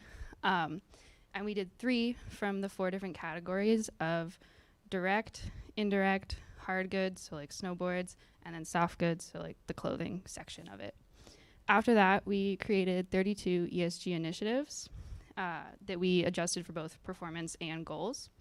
And we deemed that these were important from things like SDG goals, other sustainability assessment tools we looked at, B-Lab questions, and the SI-MBA discussions we've had and patterns that we saw from that. We also created guiding questions for clarity and distinction so that Burton can understand what we were looking for when we did our research. In the research phase, we dove into things like company websites, blogs, SEC reports, sustainability reports, and other third-party articles. After that, we created our scoring sheet to make as close to an equivalent comparison as possible. The ranks were from 0 to 3, and they were either pick one or a select all that apply method. We purposely did our research first, and then we looked for patterns so that we could better gauge our ranking system instead of us just kind of making it up. Then we went on to category weights from 1 to 2. These were based on B-Lab questions, input from our hosts, but mostly the Burton Consumer Insights report from 2020 that was shared with us. Right now, the performance and goals, they have the same category weights, but we linked up the information so that Burton can easily modify that as consumer interests and environmental needs change. And then finally, we moved all this over to Tableau to really allow the data to stand out visually. This would also create more value for Burton because not only can they expand the tool in Excel, but now they can use this for internal research and presentations between departments and internal stakeholders. So this is an example of it. There's actually like 500 rows of this, so we'll got these 2 for you. This is for Burton. There is no competitor type because they're our focus. The ESG type is environmental.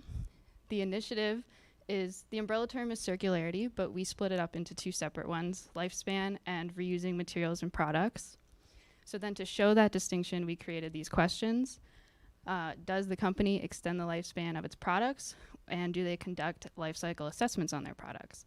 And then the second one is more, do they have a circularity program? Do they take back their own products to make new ones? Then we moved on to the rankings. So these are the 2 different methods. The first one is the one we used more often. So 0 means that there's no efforts or they don't mention it. 1 is that they offer warranty and repair programs. 2 is that they conduct LCA on some products and offer warranty and repair. And then 3 builds on that. They conduct LCA on all their products and offer warranty and repair. So we gave Burton a 2 for both of these based on our research, but they end up with a slightly different score because of the category weights. So Lifespan has a higher weight because according to the Consumer Insights report, people cared more about how to extend the product that they use rather than returning it to the company for new products. And then the last column is just the total amount they could have received for those categories. And then for our supporting work, we also had the consumer survey. This was on sustainability awareness among these 13 companies that consumers had. It was mostly Vermont participants that we had, and we had about 105 responses, so there's definitely some bias in our results. So it's really not meant to create concrete data or anything, but really we use this to cross-reference with our own benchmarking tool to come up with more relevant recommendations. And for this work, we used a lot of data analytics. Coach was a super helpful resource, so shout out if he's online. We also applied marketing skills from Tom and Brody's sessions and talked to Professor Bonneville for ranking, scoring, and this survey. So this is an example of our Tableau. There's many different ways to analyze this, and I'm just going to walk you through it so you know what to look at before we dive into our analysis and recommendations. So these 4 filters are ESG type, company, initiative, and competitor type. This graph is for the weighted performance score. Right now we have it set so you can see all 13 companies, but for the specific initiative of manufacturing chemistry. The green bars are the score that that company received, and then the gray bars is the total possible points they could have received. So in this case, it's all 6 because it's filtered by this one initiative, but if it was filtered differently, the gray bars might be different. And we have other graphs on our Tableau that the filters are linked to for like goals and things like that, and you'll see some of those in our analysis. All right, thanks, Sienna. So here's pretty much a breakdown of performance scores and goal scores for the entire industry. I'm going to start pretty industry-wide and then get narrower as my presentation continues. So we have the goal scores in yellow and the performance scores in green. From our scoring tool, we can actually see that Burton out on the far left outperformed the majority of the competitors we analyzed in sustainability performance, aside from Patagonia, which we know is one of the real leaders in this space. REI led competitors in the indirect soft good category, Patagonia in the direct soft good space, and Salomon in the direct hard good space. The next portion of our tool analyzed future goals and objectives for this arena, and we found that companies are really apt to report on what they're currently doing, but a little more hesitant to report on their future plans for goals, most likely due to competitive intelligence reasons. So as Sienna mentioned earlier, we can actually analyze a company by specific initiative. In this case, we're doing it by ESG performance. Here's a bit of a breakdown on Burton's ESG performance. We can see that it really did well in categories of governments and social, and this is mostly because in our scoring tool, one caveat is that these scores can be a little more qualitative and therefore a little more lenient as compared to environmental scores, which tend to be much more numbers and quantitative based, like how many greenhouse gas emissions they've reduced year over year. So therefore, it'd be much more of a rigorous standard to achieve, even though Burton has invested a lot into environmental initiatives. So this brings us into our first recommendation for Burton. We wanted to also preface this by saying in our analysis, Burton did really well in general of our scoring, even though it seems like we're being a bit harsh here. But from our consumer survey, Patagonia was typically ranked among the highest in communicating its sustainability goals. 82 of respondents selected Patagonia as the #1 competitor in communicating those goals, as opposed to just 13 selecting Burton. However, in our benchmarking tool, we found that Burton was only about 14% behind Patagonia, which led us to believe perhaps more transparent labeling and being more transparent as a company in general could really benefit Burton in its marketing, its sustainability efforts. So one way it can continue to do this would be to actually post a complete list of its suppliers on the Open Apparel website online, which would provide a centralized, free of charge map of where all its suppliers are in its supply chain, and as well as providing a more detailed history of where it's getting its products from and the improvements it's made in its manufacturing processes. Secondly, most companies have a lot of certifications floating around. Like we know Blue Sign is a big one, B Corp, on product labels. Burton could actually take this a step further and perhaps pursue a little more quantitative totals on its product labels to show what the exact environmental impact might have on a specific purchase by a consumer. So according to our survey, about 25.7% of respondents agreed that they understood or strongly agreed that they understood technical language in the sustainability industry, but by having a bit more palatable quantitative language, perhaps there could be a better impact here. And then lastly, synthesizing information during our research, we found it was pretty complicated to find exactly what initiatives companies are pursuing because there's so many blog posts in different spots. So maybe put it all in one finalized, nice and tidy sustainability report. That's just another consideration.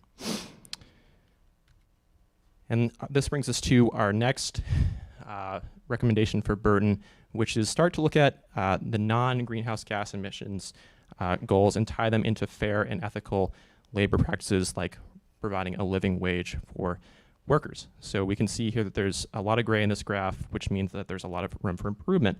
Currently, the entire industry is actually really lacking in measuring and reducing non-GHG emissions like air emissions from a manufacturing environment or refrigerants, which create a lot of pollutants like volatile organic compounds, VOCs. So this in fact affects both the environment and the manufacturing environment. So by creating goals to reduce non-greenhouse gas emissions like VOCs, it could get ahead of competitors, help reduce harmful gases in the atmosphere, and actually improve factory conditions. This is something that's really important to consumers. About 70% of North American consumers in Burton's 2020 Stakeholder Insights report actually said that this is something they really take very seriously. And over 50% of respondents in our survey said that they actively seek out companies who have ethical supply chain and labor practices. So therefore, focusing on non-GHG emission goals and living wages would push Burton ahead in a pretty competitive space. This brings us into our third and final recommendation. We have a few more, but these are the top three we decided to highlight. Looking at the graph here, we can see that this is for our diversity, equity, and inclusion goals. We have the total goal score in gray and the weighted goal score in yellow. There's a lot of gray here. So there's a lot of room for companies to pursue efforts in DEI. We looked at three categories: bias training, gender parity, and POC leadership. So the North Face, conversely, has done pretty well here. It's focused on providing specific, measurable results for its efforts, like providing unconscious bias training at all levels of the company, complete gender parity by 2030, and at least 25% representation of people of color at the director level or higher. So from the consumer survey we conducted, we actually found that consumers really frequently desire to see more social justice efforts, specifically at the communal level, and DEI efforts like working with local communities, but only 5 of the companies we analyzed here had any efforts at all. So this is definitely a room for Burton to set some goals in this area. So one way they could actually do this would be starting to look at or continue to work with their Chill Foundation and also look at women's empowerment movements like K2 has offered. K2 has a lot of education efforts here to get more women involved in winter sports. And if Burton also provided these education efforts as well as providing opportunities for rental programs and circularity efforts, it might reduce financial barriers and more folks might feel comfortable joining a pretty exclusive sport and begin to foster a sense of loyalty to Burton. So to wrap up, we just wanted to say that throughout the summer, we really intentionally worked to make this tool a living document so that Burton could take it beyond us. And they can do that in 3 ways. In terms of research, they can analyze, edit, and add to this tool without having to redo any of our work. Okay, pressure. They can add new initiatives and they can add new competitors. In terms of company direction, they can pursue suggestions from our recommendation list, or they can find ones that we didn't see. And then in terms of marketing, Burton can focus its messaging on current and upcoming initiatives, especially since our practicum is aligned with the soon-to-be-released 2025 sustainability goals. Burton can decide which initiatives to market and broaden the scope of the most in order to maximize the effectiveness, innovation, awareness, and competitive advantage of their sustainability efforts, as was our originally stated purpose. So we just, in the last second, wanted to say thank you again. We had a great experience with you guys.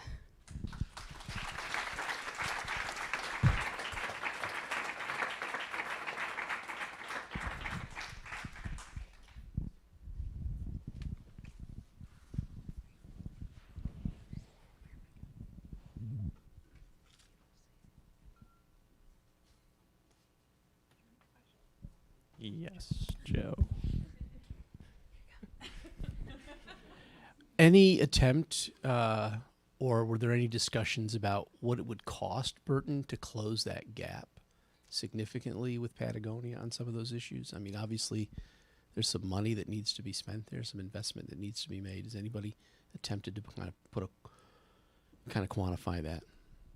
That's something we did not get into in our analysis, but that would be a whole nother tool for us to develop. We really just focused on where are the gaps in the industry, but if we wanted to take a step further, that's something that they could definitely continue to do in their steps moving forward.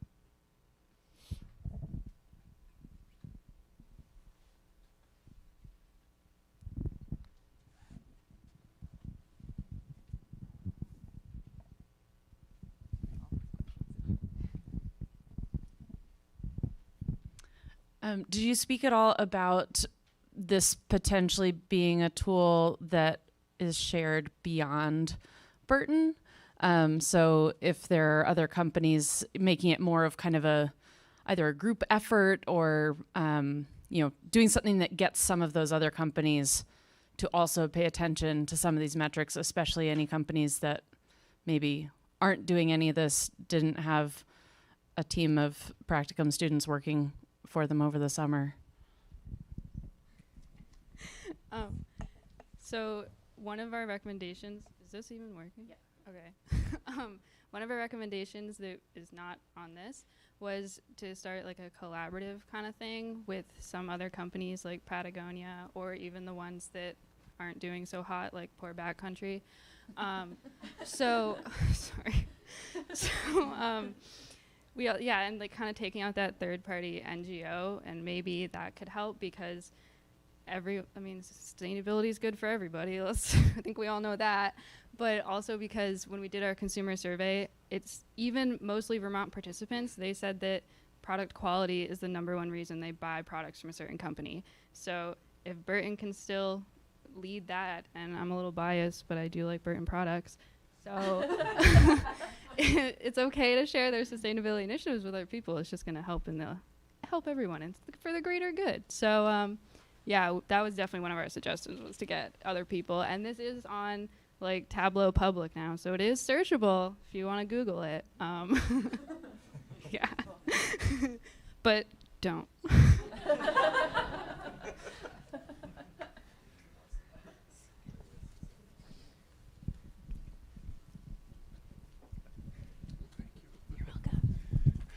So that's an amazing piece of work, right? Of kind of pulling together many different dimensions of sustainability across all of these companies and benchmarking them. So I think it's great work. The one question I have is, clearly Patagonia stands out, right, from the standpoint of kind of evaluating companies against each other based on what currently exists, right, as initiatives across all the companies. As part of your work, are you able to kind of include in this work the idea of perhaps imagining new initiatives, right, that could be put forward that don't exist, right? So it's sort of the distinction between, kind of best practice of what currently exists versus what, my old colleague C.K. Prahlad used to call next practice. Is that part of your thinking? Yeah, so we had a couple initiatives that we didn't include in this presentation, a few of which to mention were in blockchain, for example, to increase transparency into efforts, so that way you can actually see exactly where the products were sourced from. Obviously, that's a massive undertaking. It would require a large amount of capital.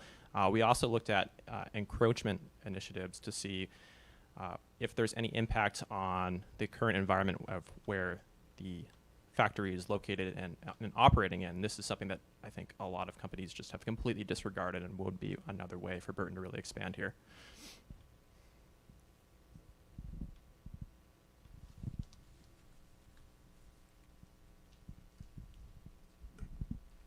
Thanks. Great job, team. This team did such an amazing job at taking such a large volume of really mixed data and making sense of it. And some of the findings that you had, I think it's stuff that we knew kind of intuitively that were gaps in our sustainability programming, but really to drive the data, like using data to drive decision-making internally is something that's been really effective in overcoming opposition to change. And my question is, what was most surprising, a most surprising finding?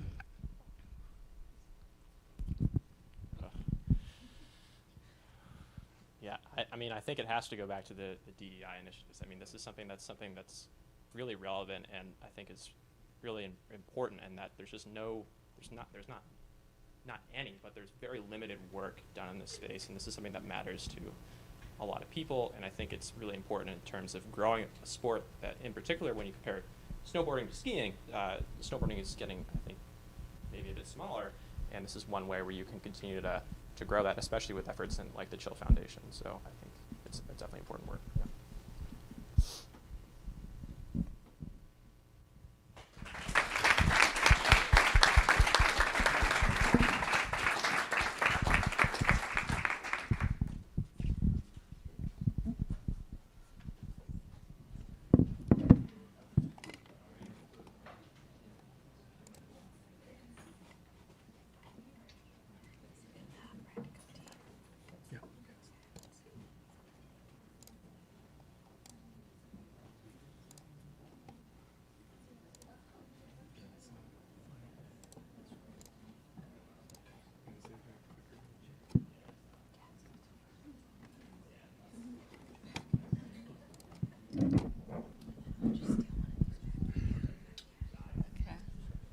Testing.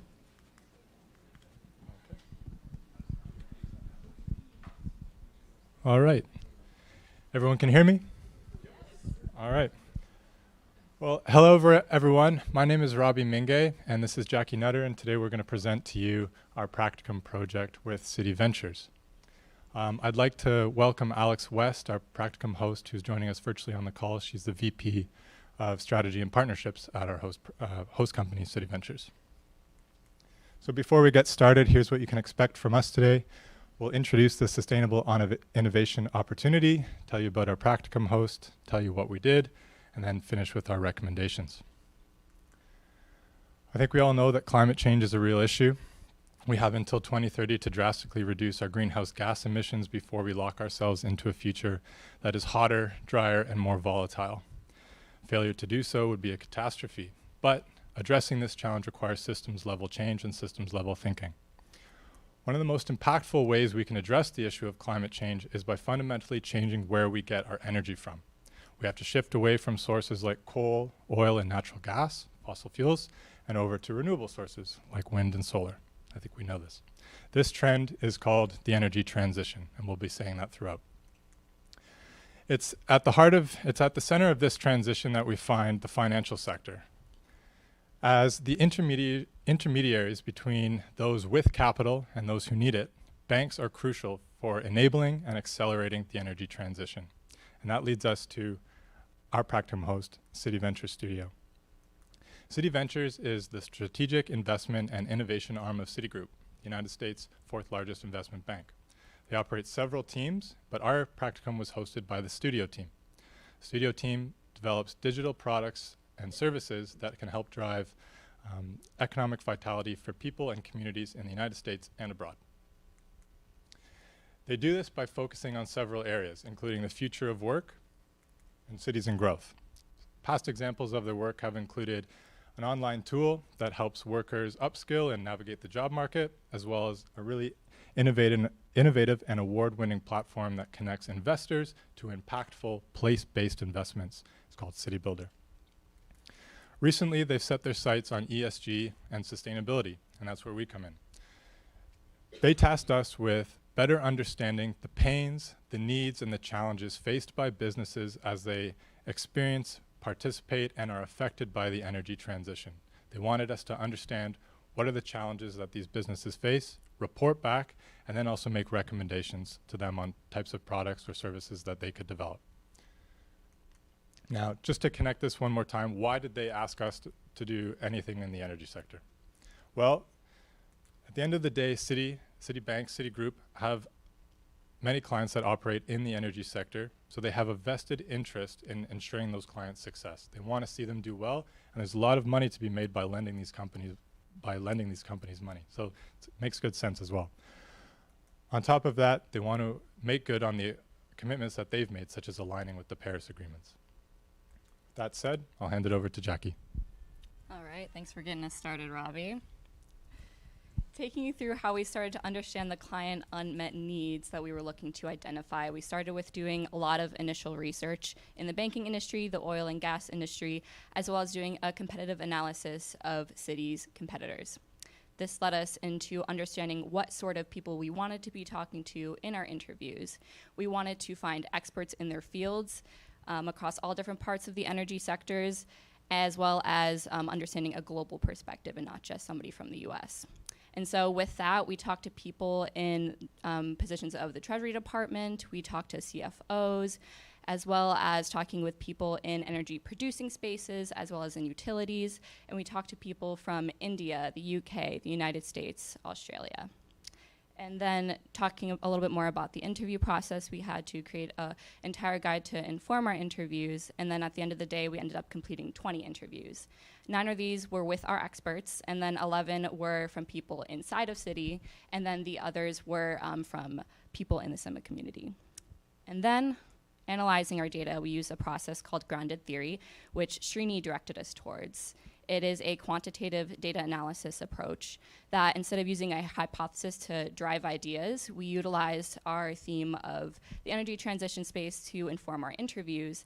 And then when we were analyzing the data, we just let ideas emerge themselves by picking out key themes, putting them into categories to create deeper meanings that led into our recommendations, which Robbie is going to go over a little bit more. Great, thank you. So as Jackie mentioned, we used a process called grounded theory to identify trends and concepts and themes that really emerged out of our data, which was these interviews and research that we did. Overall, we identified over 120 unique themes, and you don't have to read all of them, don't worry. Individually, they don't mean much. But when you start grouping them together and start identifying the broad level themes and trends that are troubling these businesses, you're able to gain a clearer picture of the challenges that businesses face as they experience and participate in the energy transition. We did that by grouping them into 5 higher order themes, which were energy, value creation and destruction, operations, exogenous forces, and uncertainty. Having this high level, it's by itself. Having this high-level view of the challenges that businesses face gave us a deeper understanding of the challenges that they face and really allowed us to appreciate it. And really what we wanted to do was make sure any recommendations that we ended up making to Citi Ventures could at least address some of these high-level themes, but really to make an impactful recommendation on what they should do, we really had to focus on specific challenges. So that's what I'll get to next. So what were the specific challenges that just kept coming up in these interviews? One of them was ESG data utility. The fact is, there's not a lot of standardization on how we can actually report ESG data. There's no standardized set of how you measure, record, store, communicate measures about environmental performance, social performance, or government performance. Companies might have to report one way to one institution and another way to another institution. They might have to report one way in one country and report one way in another country. This is a real issue in the industry, and there have been efforts to address it, but nothing conclusive so far. Another issue is the idea of stranded assets. There's a cost associated with this, as well as a lot of uncertainty. People are worried about penalties associated with property, plant, and equipment going to waste, and they're not sure how to address that. Finally, reputation. For every business, reputation matters, but maybe none more so for businesses in the energy sector. They're seen as the villain. They're seen as the cause of the problem. And maybe sometimes that's justified. But they want to be able to control the narrative of how they are participating in the energy transition. This is a real pain point for them. I'd like to point out some things that we didn't come across in our interviews or in our research, and in our interviews rather, and it surprised us. No one mentioned anything about the just transition, so not leaving people behind. No one mentioned environmental justice. I guess we should have talked to Ben & Jerry's. No one mentioned climate change adaptation, and no one mentioned innovation. Stu would have been upset.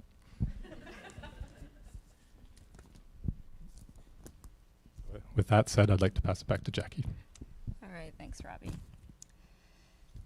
Okay, before we dive into our recommendations, we just want to talk about some other considerations that we had, including a framework that City Ventures presented to us in terms of how they prioritize their ideas.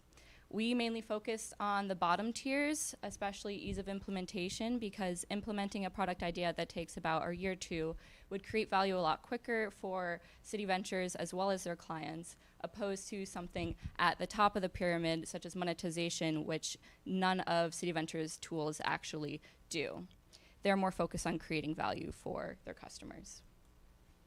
As well, we had to consider City Ventures' unique strengths, such as in product development, all the way down to being able to collaborate horizontally across all different city departments to come up with creative solutions. And with that, Robbie's going to take us off on our first idea. Great.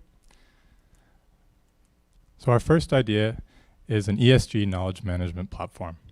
Over the past couple of months, we've been really fortunate to get to speak to so many people within the Citigroup ecosystem. We've been speaking to teams and individuals from trade and treasury, banking and capital markets, even the chief sustainability officer.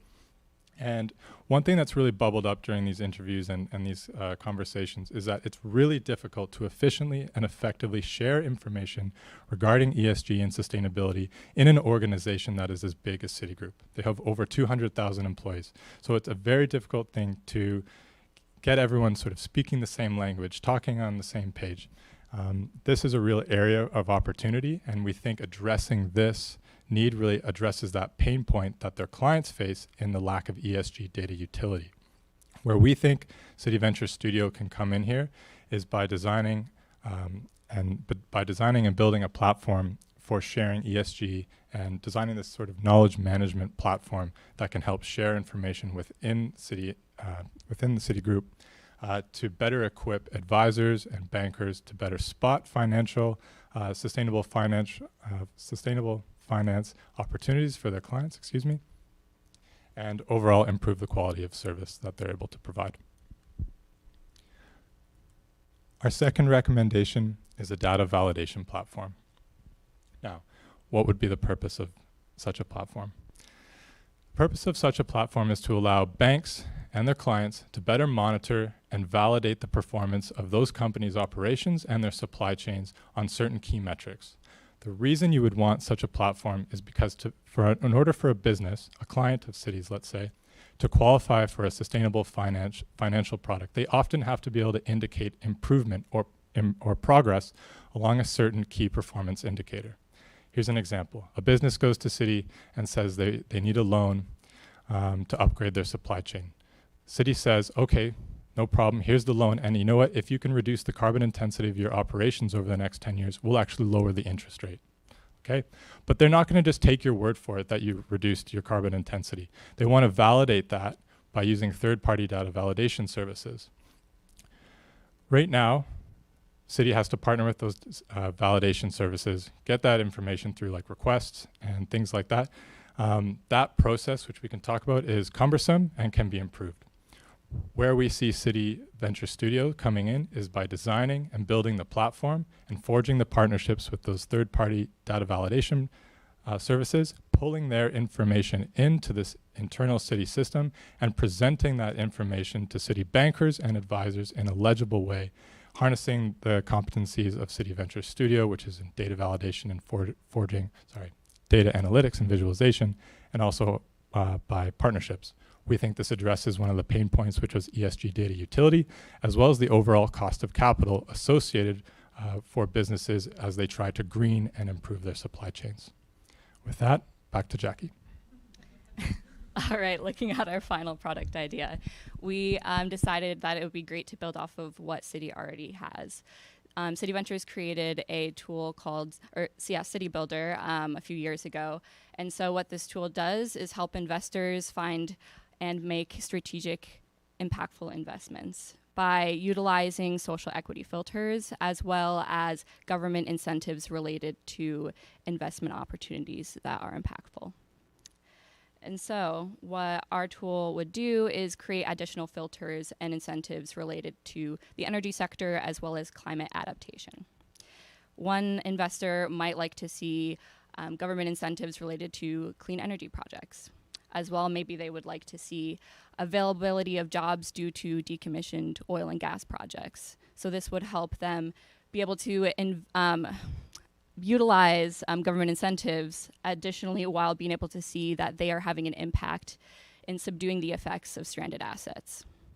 And so all these different investors are able to show their impact through their dollars. Robbie and I made this checklist to gauge all the different ideas that we had and compare one against the other. The check marks are a little bit off because of the PowerPoint here. But as you can see, these are all of our customer unmet needs that we found were most important. And City Builder hit many of our customer gains, whereas all of our other tools altogether hit many different unmet client need impact areas. As well, in terms of City Ventures core competencies, which I discussed earlier, ESG tool and the supply chain tool really hit all of those marks, whereas City Builder in City Ventures priority areas was the only one that was able to hit the ease of implementation. And so that is why we decided that City Builder would be the best minimal viable product idea, because this would likely only take a year to implement since it's already established with City Ventures, whereas the other ideas would probably take about 3 to 5 years to implement.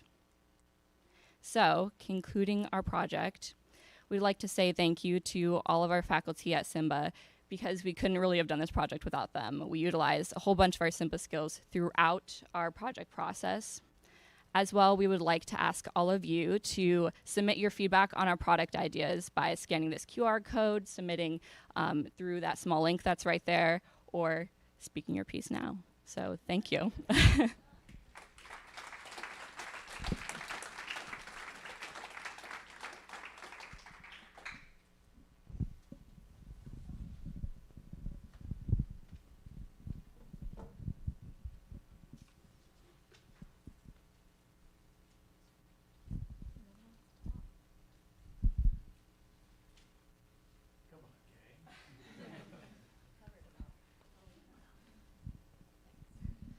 Yeah, so the Ben & Jerry's table was squirming in our seats because we were so excited by the City Builder tool.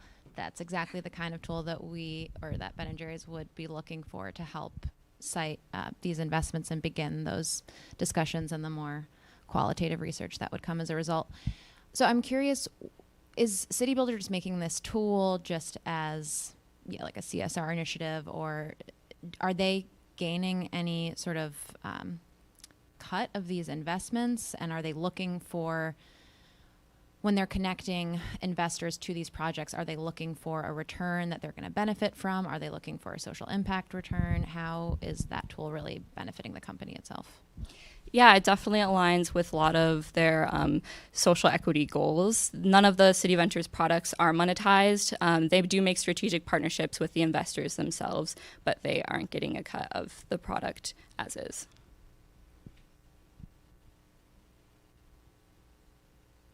Hi, Eric.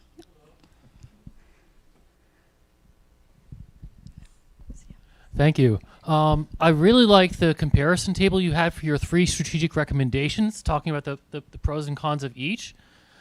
Based on that, what order should City Ventures implement these tools in? Any thoughts? I would probably say maybe like taking the low-hanging fruit with the City Builder tool would be a great start, just to show what could be possible if they decide to take more of a social approach and consider ESG more in terms of a business strategy perspective. I guess maybe, Robbie, you should say about the 2 other ideas. Which one would you implement second? Sure. I think the second idea that you would probably go with is the data validation tool. I think there's a clear and urgent need for such a tool, and it can serve clients maybe the most easily. The first tool that we presented, that ESG knowledge management platform, is an internal tool. It's really taking that systems thinking approach and trying to address information flows through the system, trying to raise all ships and get everyone sort of on the same page and able to provide better service in the realm of sustainable finance. But one thing about knowledge management in general is that there are so many stakeholders involved, and that to really design a system that makes everyone happy, or at least doesn't make everyone too angry, that's a really cumbersome and really difficult process, and that might not be the type of easy implementable product that they would want to tackle first. So that would be our order.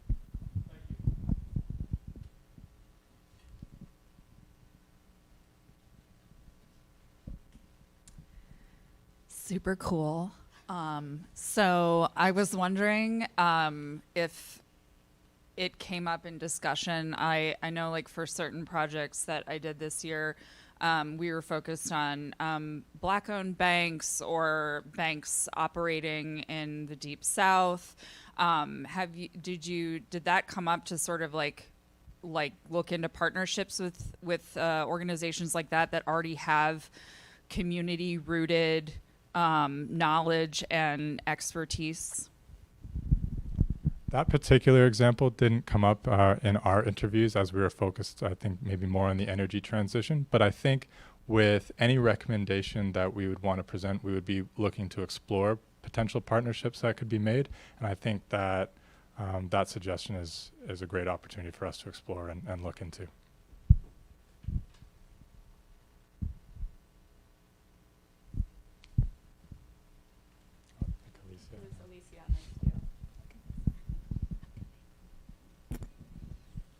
Thank you. I was really interested to hear about your data validation tool and how you brought up the idea of possibly using alternative KPIs as a way to validate a return on investment, and that's very novel of an idea. So what do you think would you have to particularly do to be able to change the game, because it's completely unheard of, especially at a giant investment firm such as Citigroup, to be like, oh, carbon removal goes before whatever profit I will be pocketing, and would love to hear further thoughts on that.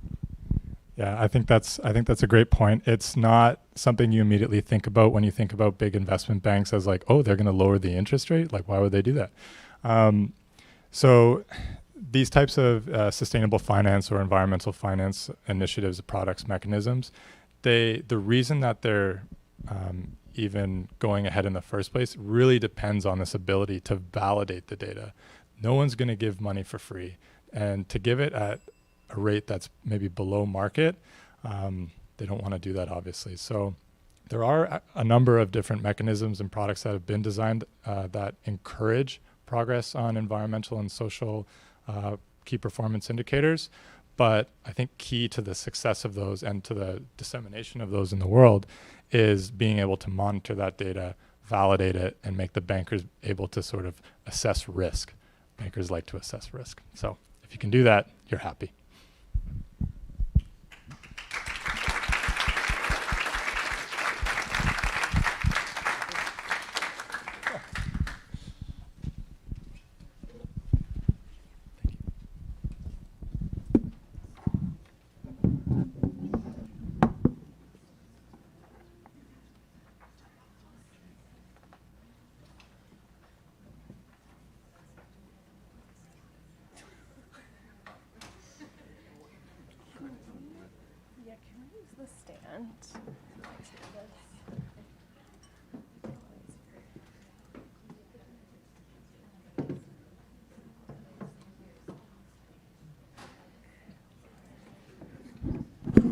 Which one?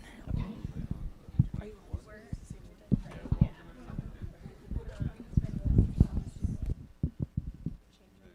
you want to just do this? Does that work for you guys? Yeah, totally. That? Okay. Then maybe I just click down. So, yeah.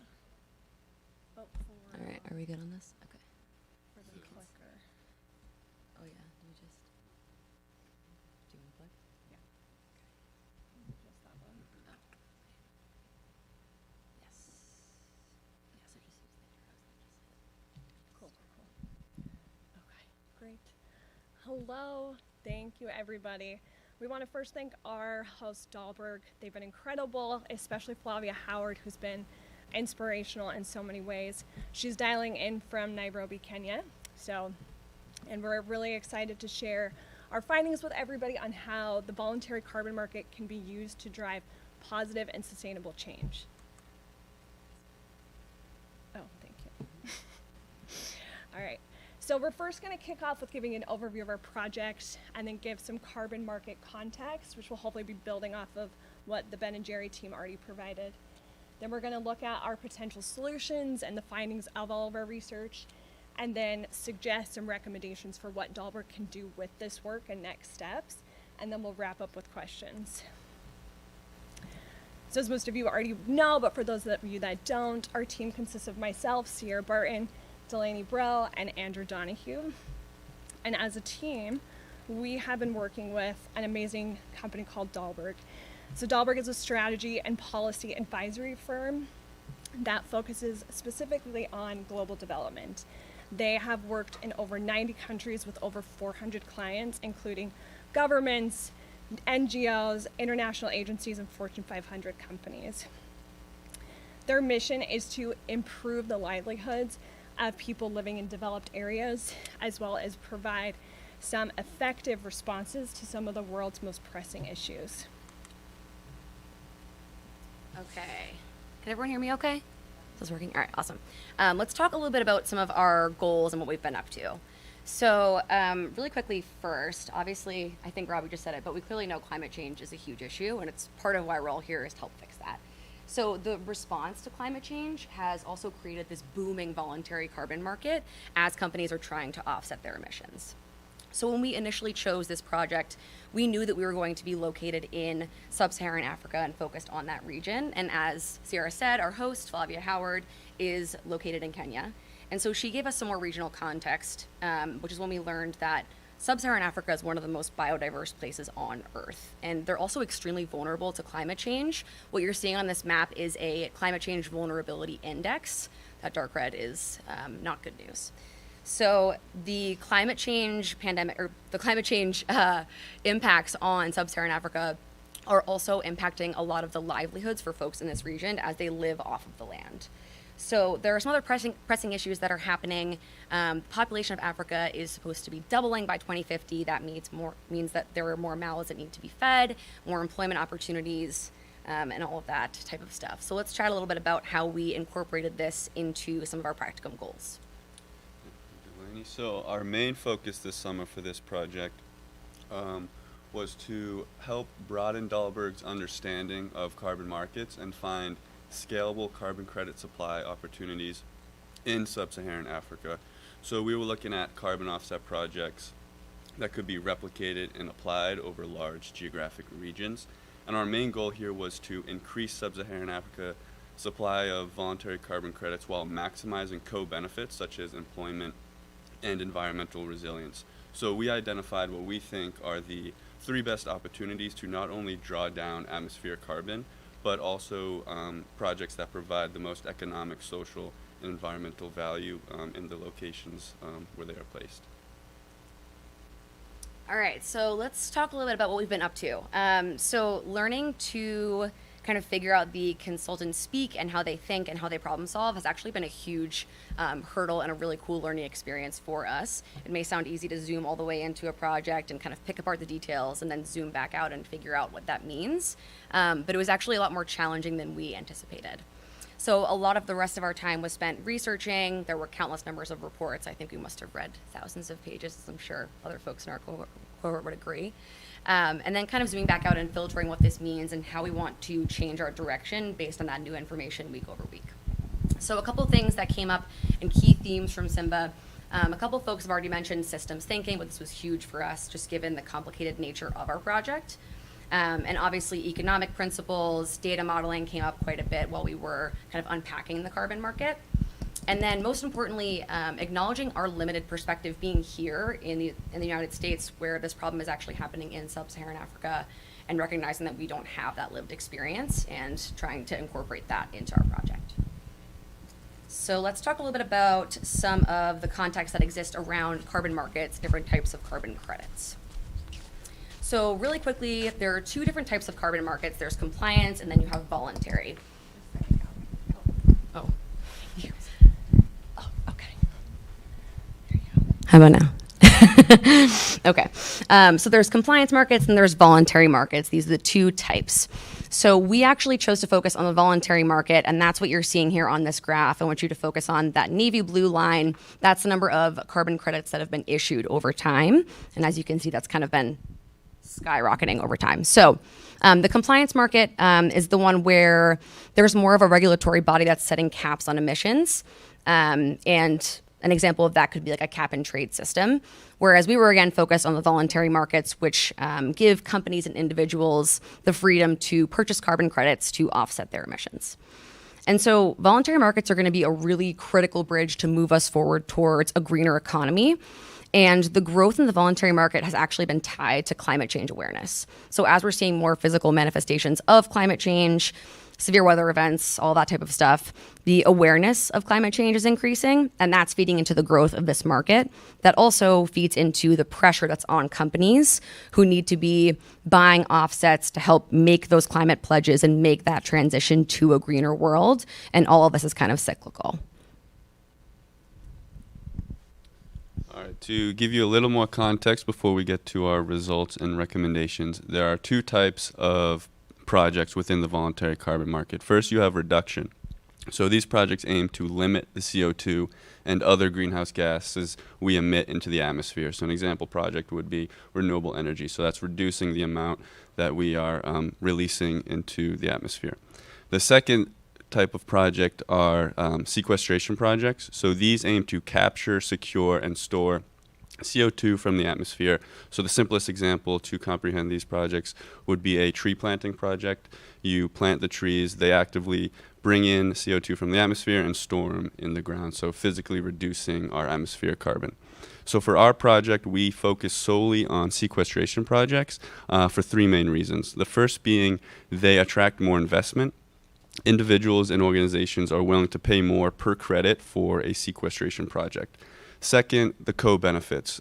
Compared to reduction projects, we saw that sequestration projects had additional co-benefits such as more economic and environmental value added to the area where the projects are placed. And lastly, scalability. It's a lot easier to plant trees over 100 million hectares across sub-Saharan Africa than it would be to cover that ground or implement those projects in different regions for a reduction project. So with this background, we're going to go into our results and recommendations and findings. Thank you. Great. So we looked at several different solutions, but based off of, as Andrew mentioned, we were measuring against sequestration potential and job creation potential. And the three that we found to have the greatest impact are forestry, regenerative agriculture, and coastal wetlands. So starting off with forestry. So forestry projects are often the first thing to come to mind when considering the carbon market. There are a wide range of different forestry projects, but the ones that we focused on that we found to have the most potential were reforestation efforts, biodiversity and land conservation, and commercial plantations. It is one of the most viable and one of the most practical ways of generating carbon credits, and it currently makes up 45% of all carbon credits issued. So there's a huge demand for these projects. One very promising project that is happening right now is being spearheaded by the African Union and funded and supported by major world players like the EU, the UN, and the World Bank. And in 2007, they reforested 4 million hectares of land, creating 350,000 jobs in the process. Studies measuring the sequestration potential from these projects found that they have the highest potential for CO2 removal and reaching up to 40 tons of carbon removed from the atmosphere per hectare per year. The impact potential is enormously significant. Right now, 21 countries this year have committed to restore 100 million hectares of land by 2030, estimating that it will create 10 million green jobs. Again, because the potential for sequestration is so high, there's been a lot of studies basing off of this project and other forestry-based projects in Africa, and estimating that this project of 100 million hectares would reach up to 100 billion tons of CO2 removed. Oh, sorry. Okay, let's talk about regenerative agriculture, which PSA, I knew nothing about this coming into this project and was really excited to take this on. And I feel like I've learned a lot. Shout out to the regenerative ag group in our cohort. So regenerative agriculture is a term thrown around quite a bit, and I'm not sure everyone knows what it actually means. So let's go through a definition. So it encompasses a host of different things, but the ultimate goal is really to regenerate soils and ecosystems. So there are some specific solutions that are included within regenerative ag. These could include things like agroforestry, no-till farming, different grazing techniques. There's a number of different, I would say there's probably dozens that we came across during our research, so it's highly customizable. So why is regenerative agriculture relevant? So in terms of carbon mitigation strategies, this is a huge globally emerging strategy to help with some of that carbon mitigation and to draw down some of that carbon into the soils. But in the context of sub-Saharan Africa, it's even more relevant because about 60+% of people are employed through traditional agricultural industries. Obviously a huge number. In addition to that, a lot of the countries in sub-Saharan Africa have between 30 and 60% of their GDP coming from agriculture, so hugely relevant from a financial perspective. And as we were doing a lot of our research, it was tough to get exact data because so many farmers in sub-Saharan Africa are functioning at a subsistence level. But based on what we were able to find, we think it's directionally accurate. And so what that means, and out of what we found, is that there's about less than 1% of current agricultural land in sub-Saharan Africa that's functioning regeneratively and actually creating carbon credits that are going back to the owners of that land. So we think it's really realistic based on some of the different technological innovations and other things to kind of scale this by 100% in the next 20 years, which would result in about 4 million hectares of land. It could be an additional 15 million tons of CO2 sequestered per year, and then finally could create 1.3 million new jobs. But more than the new job piece, what's really important is optimizing existing employment. So that means that these carbon credit sales, carbon credit sales could improve the revenue streams for farmers who are already sitting on land and trying to make ends meet. And then one quick case study to note in Ghana, the Center for No-Till Agriculture. Pretty much across the board, what they've seen is improvements in regenerative agriculture versus traditional practices. And that includes everything from 60% more soil moisture, improved yields, and then most importantly, almost a 50% reduction in manual field labor, which is huge in this industry, and about a 25% increase in disposable income, which means a lot for anybody in agriculture. All right, and the last area we looked at, I'm going to go through this a little quick so we don't get the bell from Liz, was coastal and wetlands. This is primarily made up of just mangrove restoration and conservation. So there is, in the future, hopefully going to be more projects around salt marshes and seagrass restoration, but at this time, there's no verification body that really knows how to quantify those reductions. So these projects are really important because mangroves create habitat for a wide range of species, making it a very biodiverse ecosystem, and they also create great economic value for the communities that live around them. So these are very important co-benefits for mangrove projects. And lastly, it's just smaller potential compared to both forestry and regenerative ag, but it's still an important area to consider, as those co-benefits would be crucial for the areas they're placed. So if the goal of increasing the current area by 20% is met, that would add an additional 1.5 million hectares of mangroves that would sequester an additional 10 million tons per year and hopefully lead to the creation of 600,000 jobs. And there's a great current project going on in Kenya that has been very successful. And now we're going to get into the barriers and final recommendations. Okay, so as you can see up on the screen, there were a host of different barriers that we came across and some key themes when we were unpacking these three industries. I know we're going to go quickly. And the two most important to call out are, one, just incentivizing behavior change on the ground in local communities that are actually working with these natural resources. It's pretty clear that without the right incentivizations in place, it's really hard to drive change. So that's number one. Number two is just the funding and financial aspect of these projects. So the cost to get them off the ground, to get credits verified, to convince developers that investing is the right decision and they'll get a great return on their money is often extremely or entirely prohibitive to these projects getting off the ground. And now we're going to move on to recommendations. Thank you. I'll be quick. So in our final report that we will deliver to Dahlberg, it includes systemic recommendations and policy advocacy work. But for the purposes of today, we're going to focus on strategic recommendations. So first, for external or client facing, we recommend that they really lean into forestry because of its market demand, as well as invest in regenerative agriculture because of its potential to scale.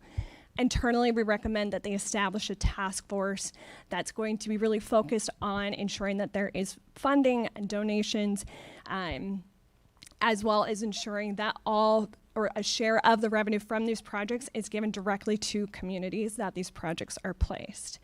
They'll also be involved in collaborating with all of the stakeholders, and we also suggest that they create and post all available African projects and highlighting specifically nature-based solutions as a way to attract more investment.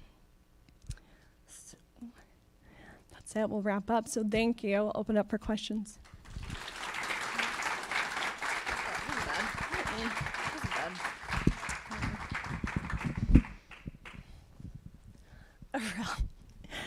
Oh, Arel. That was the first hand I saw.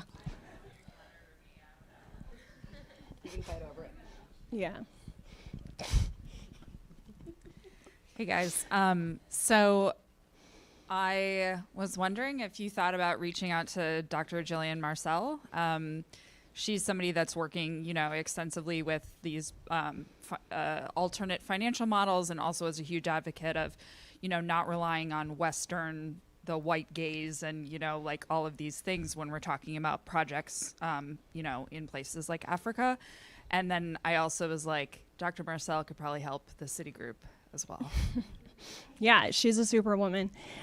We were really focused specifically on just identifying solutions and not in the implementation or the financing part of it.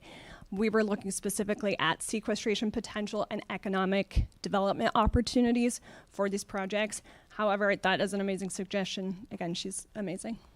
And I would say the third deliverable that we actually ran out of time for, which was going to be creating ground up solutions that were rooted in community context, geographic context, and we're going to really lean on folks in that area to help develop that. And that was part of our final recommendation, was to make sure those stakeholders were really heavily centralized in that process and given a voice. So that's how we tried to make up for running out of time to actually go all the way through that.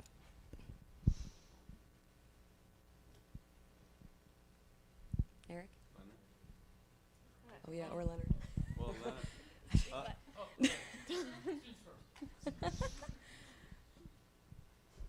Thank you, Eric.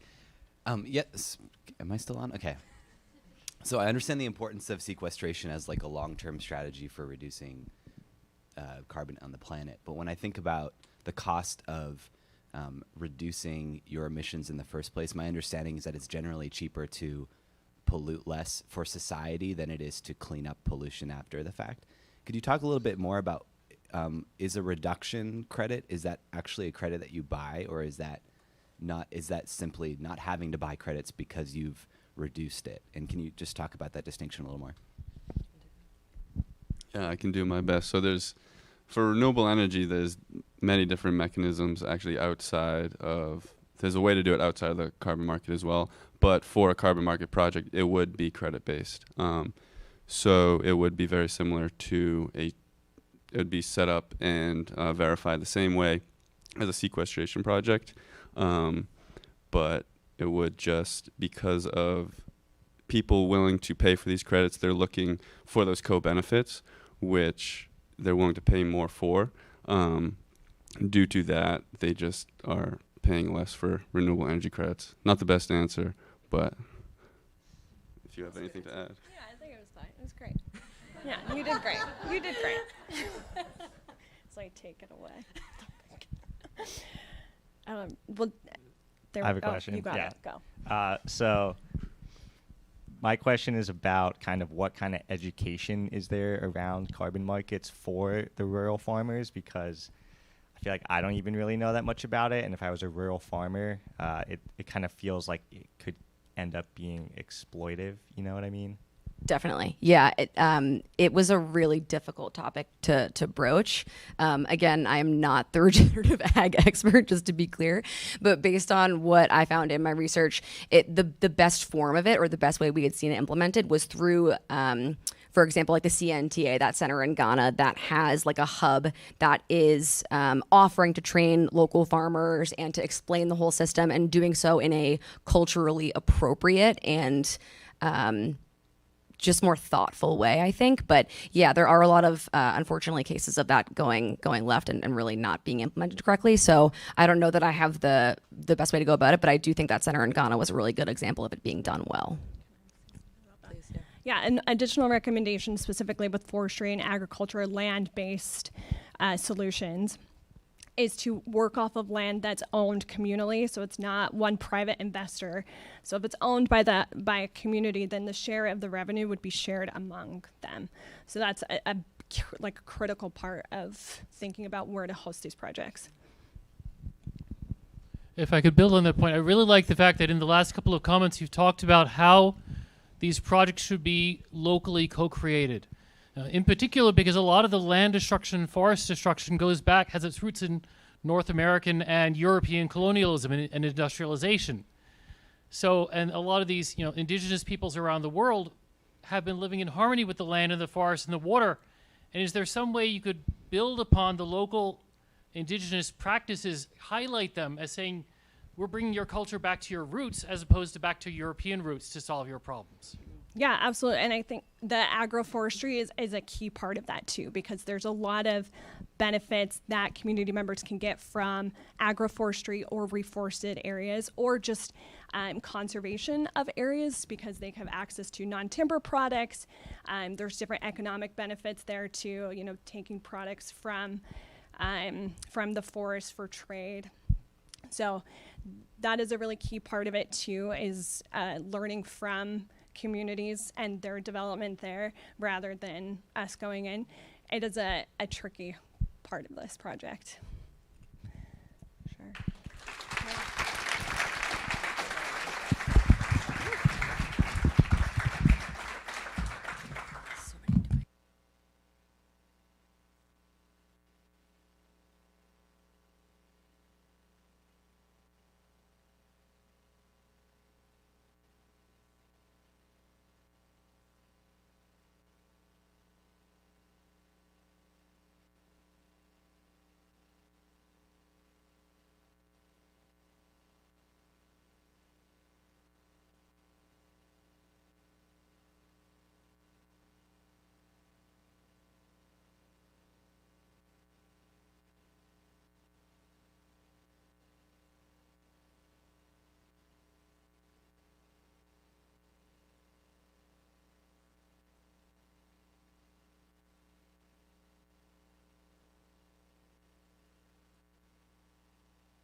Hello?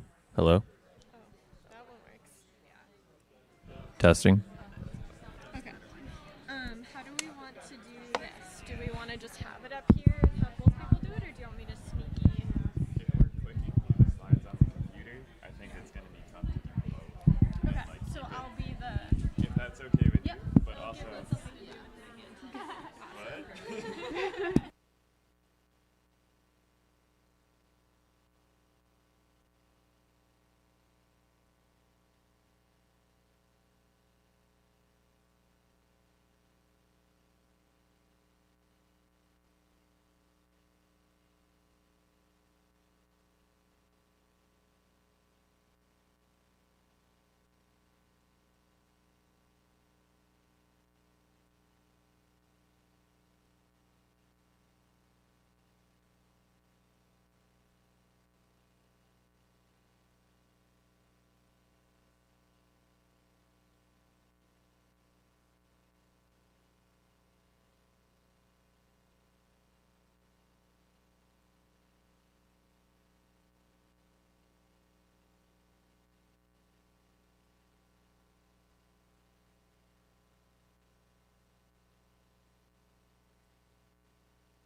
but either hold it or even if you like, or if you're standing and we can scooch it up. We have to move this. Sorry. You can put it right here. Whoa.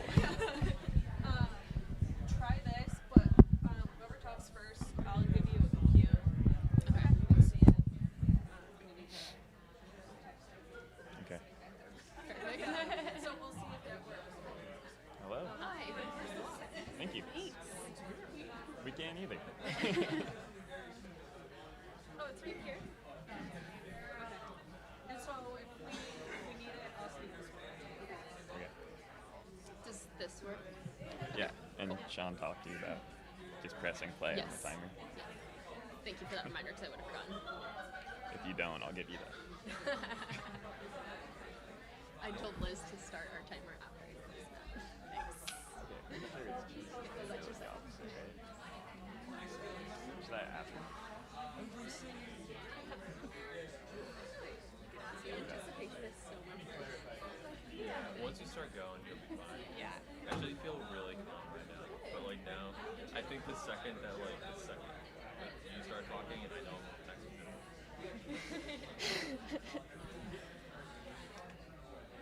What, I need some what? I need some what?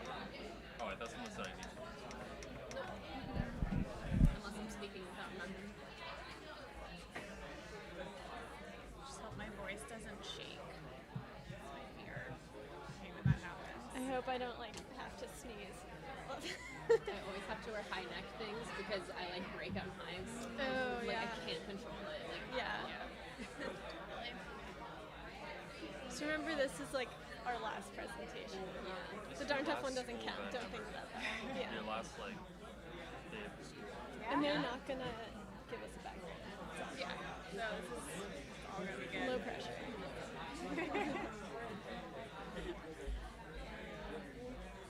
Yeah, and then it's done. Yeah. I just get to Hang out tomorrow. Yeah. Okay. But he said they don't really do typers, so he doesn't want to. I'm not saying it. He wears a lot of socks. His feet are really cold. Honestly,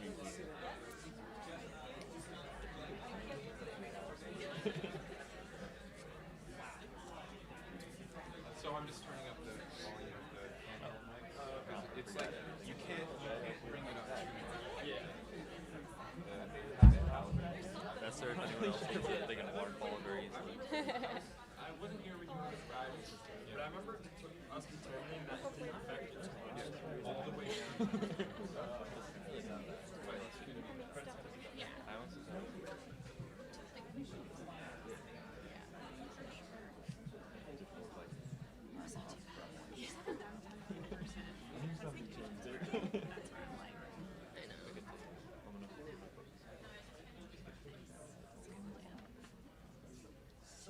Is this on? Can you hear me? Is that working? Cool. No? Oh, I turned it off. Is it on now? Is it better if I hold it? Yeah. Okay. Sorry.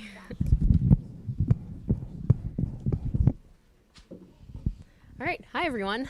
Before we get started, I wanted to introduce our host, Matt Jacobs, who's here in person. Thanks for being here, and thanks for a great summer. All right. So, hi, everyone. We are Team Darn Tough. So, sit back and relax because we're going to knock your socks off. So we're going to spend the next few minutes going over our project this summer, going through 2 routes that we saw as potential solutions, and then digging into our final recommendations. But before we do that, I'll go ahead and introduce the team. My name is Paulina. We have Kelsey, Sean, Chandler, and Sarah. So Chandler, take it away. Alrighty, so for those who aren't aware, Darn Tough is a premium sock brand located 100% in Vermont. It was founded in 2004 by Matt Jacobs and remains a family-owned business to this day.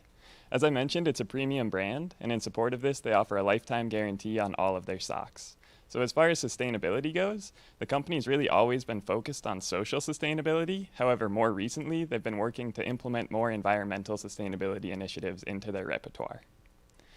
So right now, we would say that Darn Tough utilizes a risk mitigation sustainability strategy. In essence, what we mean is that the majority of their initiatives are focused on compliance with existing rules and regulations.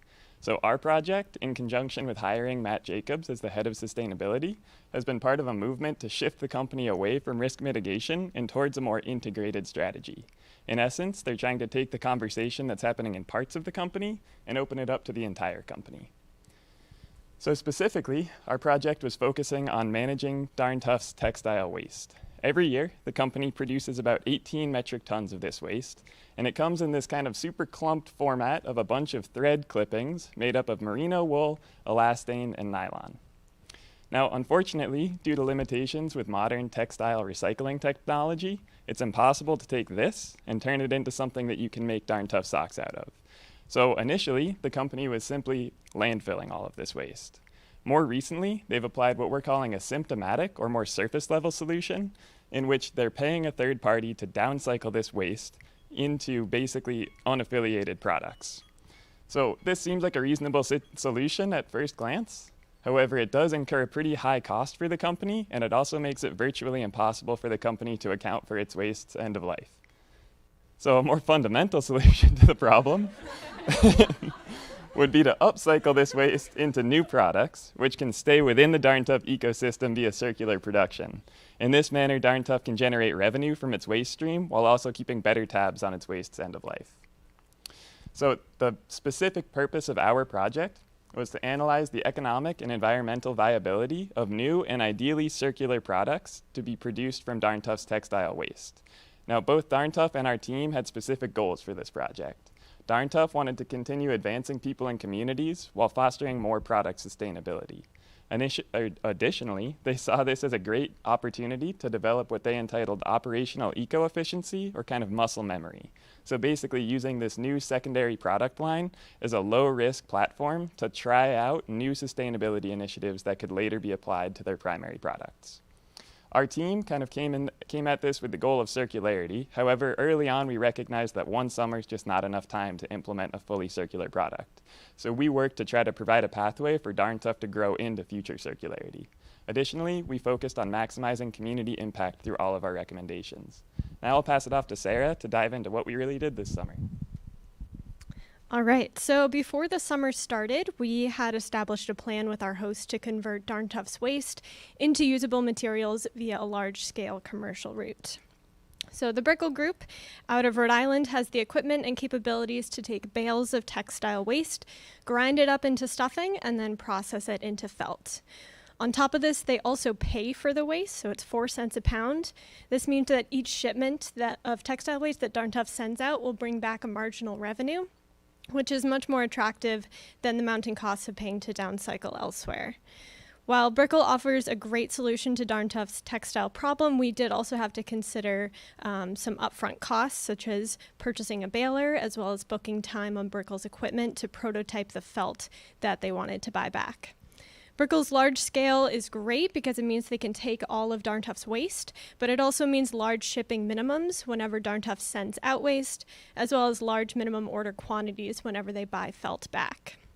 Lastly, from a community standpoint, we were really excited to have found a solution right in New England, but we knew we wanted to also incorporate the Vermont community as well. So now that we knew that we could turn textile waste into felt, we started building a plan for how we could turn this felt into finished products, which we decided to call Darn Stuff. The VP of product design at Darn Tough created some prototypes for us using craft store felt, and then we looked to the local community to see how these could be made in state. So firstly, Darn Tough had a connection at Queen City Manufacturing in Williston, who has a CNC machine that can be used to quickly and efficiently cut pattern pieces out of rolls of felt.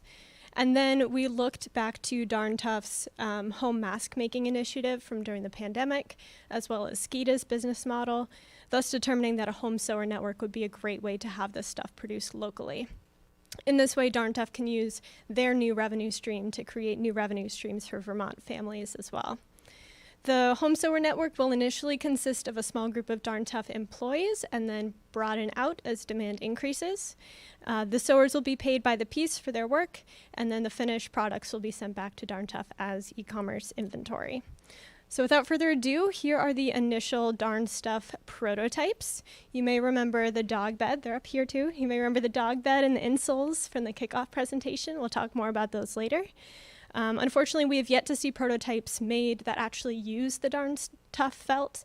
We were hoping to have some finished felt this summer, but the trials at Darn Tough weren't going to happen until later in August. So we had to get creative in the meantime, which Paulina will talk about how we worked around that delay.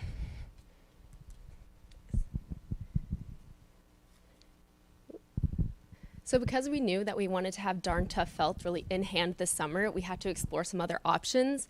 And throughout this process, we began thinking about Darn Tough's values, which includes Vermont manufacturing and having a positive impact on the community, or on the positive social impact. So without having these values left behind, it really only naturally made sense to look at the local route. So after some initial research, we made a connection with the Vermont Fiber Mill, which is a small operation down in Brandon, Vermont, on an alpaca farm, which our team got to visit, as you can see here. The mill owners were very excited about this project, and they were confident that they could create a Darn Tough felt with our material. And in less than 2 weeks, they actually were able to create a felt sample for us, which the insoles here are actually the Darn Tough felt. And to our surprise, they also created a bunch of yarn, as you can see here. It's with a combination of merino wool or alpaca, a bunch of different ratios. And so this was really eye-opening for our team because it was a reminder to really rely on the experts in co-creation, and so that we should stick to our own knitting. Thanks. So this proved to us that not only is local production viable, but it also really it connects to Darn Tough's values. By embedding them in the local community, it honors their local manufacturing heritage and community impact goals, and allows for the company to really anchor wealth and economic development right here in state, rather than just relying on philanthropic efforts. And in addition, expanding to industries beyond socks, it really provides a huge marketing opportunity for Darn Tough, because they're able to tell the stories of the thriving fiber and textile market right here in state. So here you can see we dropped off the thread sausage, is what they call it, to Deb at the Vermont Fiber Mill. And you can see a little video of how they were able to create a core spun yarn out of our material, which is typically used for rugs, which you can see up here.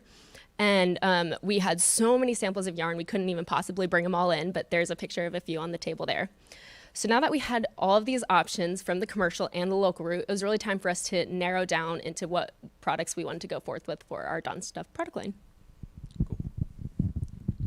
So through discussions with the sales and marketing team and a materiality assessment, we were able to take these 10 products and decide which ones we wanted to pursue. This allowed us to compare how they stack up against each other based on financials, sustainability, alignment, and marketing. We focused heavily on the product's cost to produce and what kind of margin that they could all generate.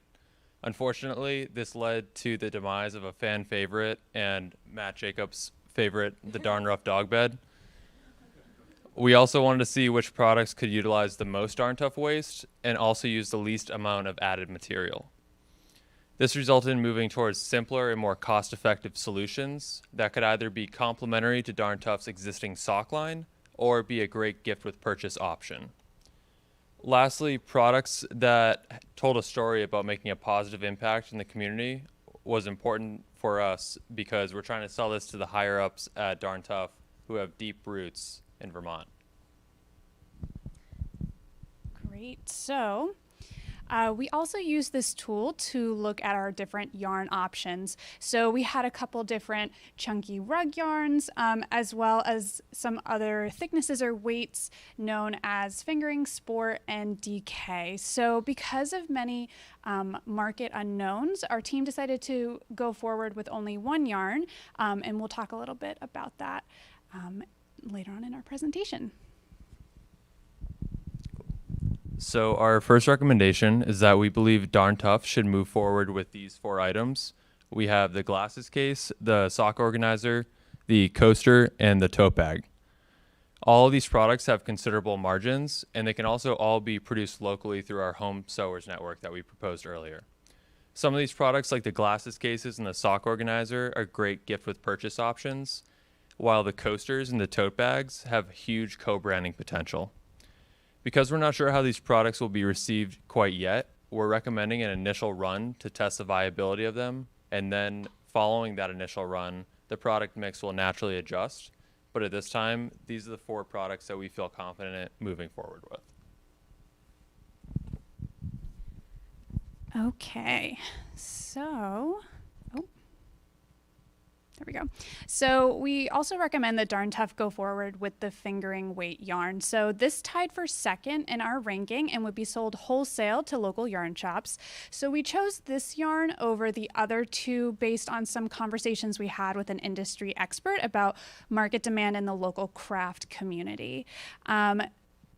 Also, scaling production is a really important consideration. So we recommend that Darn Tough partner with Bobolink, which is a local Vermont yarn producer, to actually create this product. So with their extensive distribution network, this partnership would provide scaling opportunities for Darn Tough, as well as a way for them to connect with more yarn shops and knitters in order to grow their storytelling capabilities. So although this local path recommendation as a whole may not be as profitable as the Darn Stuff one we discussed earlier, our team believes that there is massive marketing and storytelling potential here. So based on the product mix we chose, we're actually able to turn a profit in our first year. We're turning a cost into a new revenue stream, so it's not that surprising that we can do this, but we are pretty happy that we can do it so quickly in year 1. If you look at the graph, you can see there's a sharp spike from 2021 to 2022, and this is due to the high upfront costs, such as the baler we mentioned earlier, and the limited scale that we have for our initial run in 2021. But after 2022, we see some sustainable growth for the next 5 years. And this is all the while using a very conservative 5% growth rate. And we're dealing with a very small market size. So, and finally, we have our big, hairy, audacious goal recommendations. So there were many paths that we explored during the summer, but we weren't able to follow through on all of them, but there were a couple standouts that we felt held a lot of potential for Darn Tough. So first, we realized that one of the biggest barriers to the home sewer network we described earlier for the Darn Stuff line is actually connecting with qualified home sewers. So we recommend that Darn Tough spearhead a Craigslist type platform to connect local home sewers not only with Darn Tough, but also with other local brands. So this would help Darn Tough scale their own production while also stimulating the local economy. Next, we have weatherization. So our team wanted to explore other avenues for Darn Tough to get involved with the local community. So weatherization is a really huge issue that impacts a lot of Vermonters, and we thought, Darn Tough is amazing at keeping people warm with their socks. So we felt like this issue really aligned with the company's values. So we think weatherization presents a great opportunity for Darn Tough to collaborate with other Vermont brands and also get involved with state level policy and advocacy work. And finally, let's talk about circularity. So as Chandler mentioned before, right now, with the current technology, full product circularity is just not possible with Darn Tough's fiber blend. So we recommend that Darn Tough actively seek out new technology to eventually be able to take this waste material that we've been talking about today and turn it back into their premium socks. And so with that, we'd like to thank you all and see if there's any questions.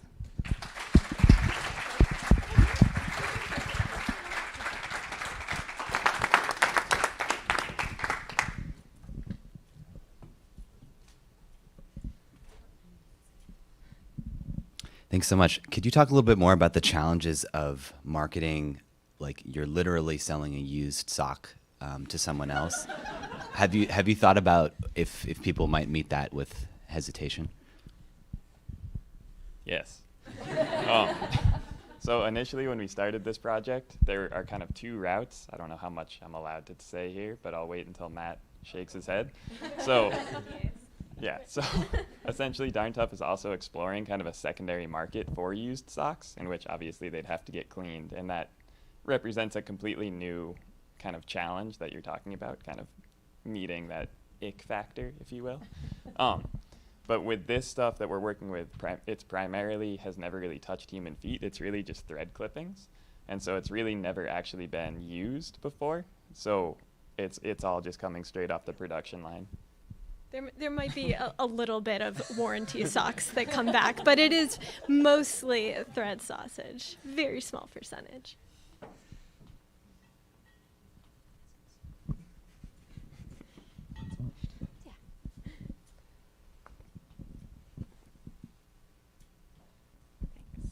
Hello. So considering we're almost like downcycling the material into other materials, I'm wondering if you have all talked about whether there's a conflict between these new products and maybe the branding of that and then the Darn Tough brand of like the lifetime guarantee and how that might be talked about or marketed.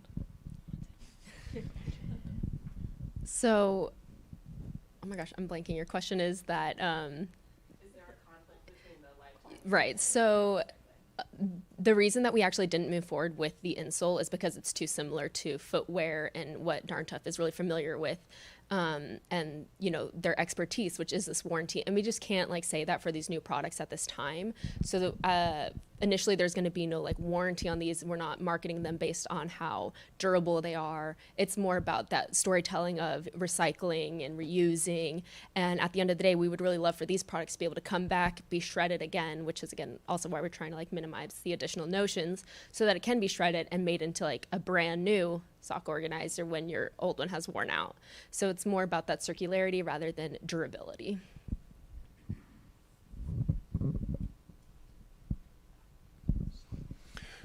So you probably justifiably presented really conservative, right, sort of financials. But what's your if you had a scenario? There's the conservative one that you presented, but what would a sort of a neutral financial scenario look like, and then what would an aggressive one look like when it comes to this? Okay, I'll do my best here. So the scenario that we presented is essentially assuming 100% penetration in the market size that we believe is feasible. So the market size that we believe is feasible is essentially 3.5% of the entire e-commerce market that Darn Tough like currently encapsulates. So it is a conservative projection, and then essentially we added a 5% growth rate, which is conservative because it's okay. We're getting there. Because it's essentially we started very conservative, and it shows that we can profit, and like right off the bat. We're assuming that with a more aggressive market projection, if we continue having that similar market penetration and just growing that market size, that it'll only be more profitable. We did run some scenario analysis for kind of less aggressive projections, and I believe up until you hit like 1/10 of our initial projected market size, it remains profitable. So it would take a significant reduction in market size to get anywhere close to losing money for the company. There's also a lot of room to grow this program. The numbers that we had for 2022 in terms of volume only used like 0.5% of Darn Tough's total waste for the year. So both the yarn program, and the felt program can just grow hugely. There's so many options for B2B partnerships as well that there's a lot of space to grow. What ballpark, what does that look like then? Bigger. Yeah, more money.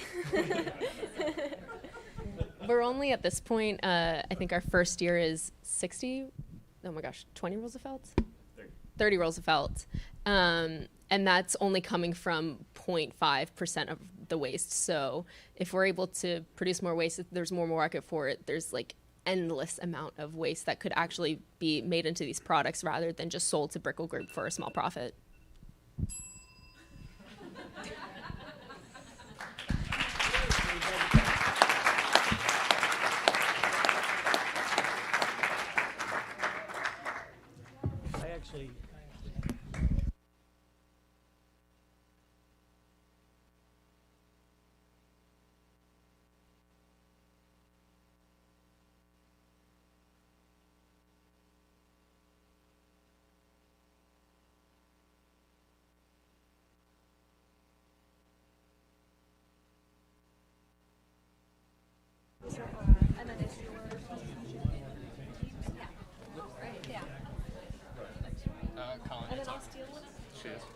Oh.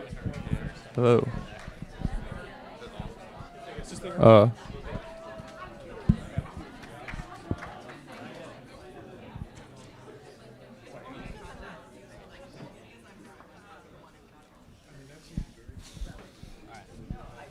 Get this over with. Got too much blue together over here.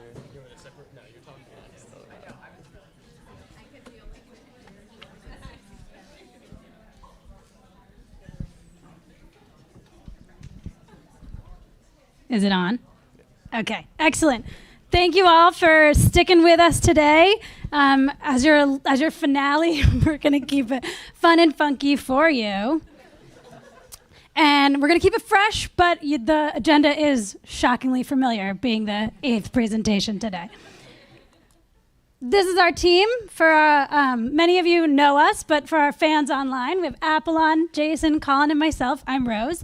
And we brought various strengths to bring this project to fruition. So quickly getting into the people that made this project possible.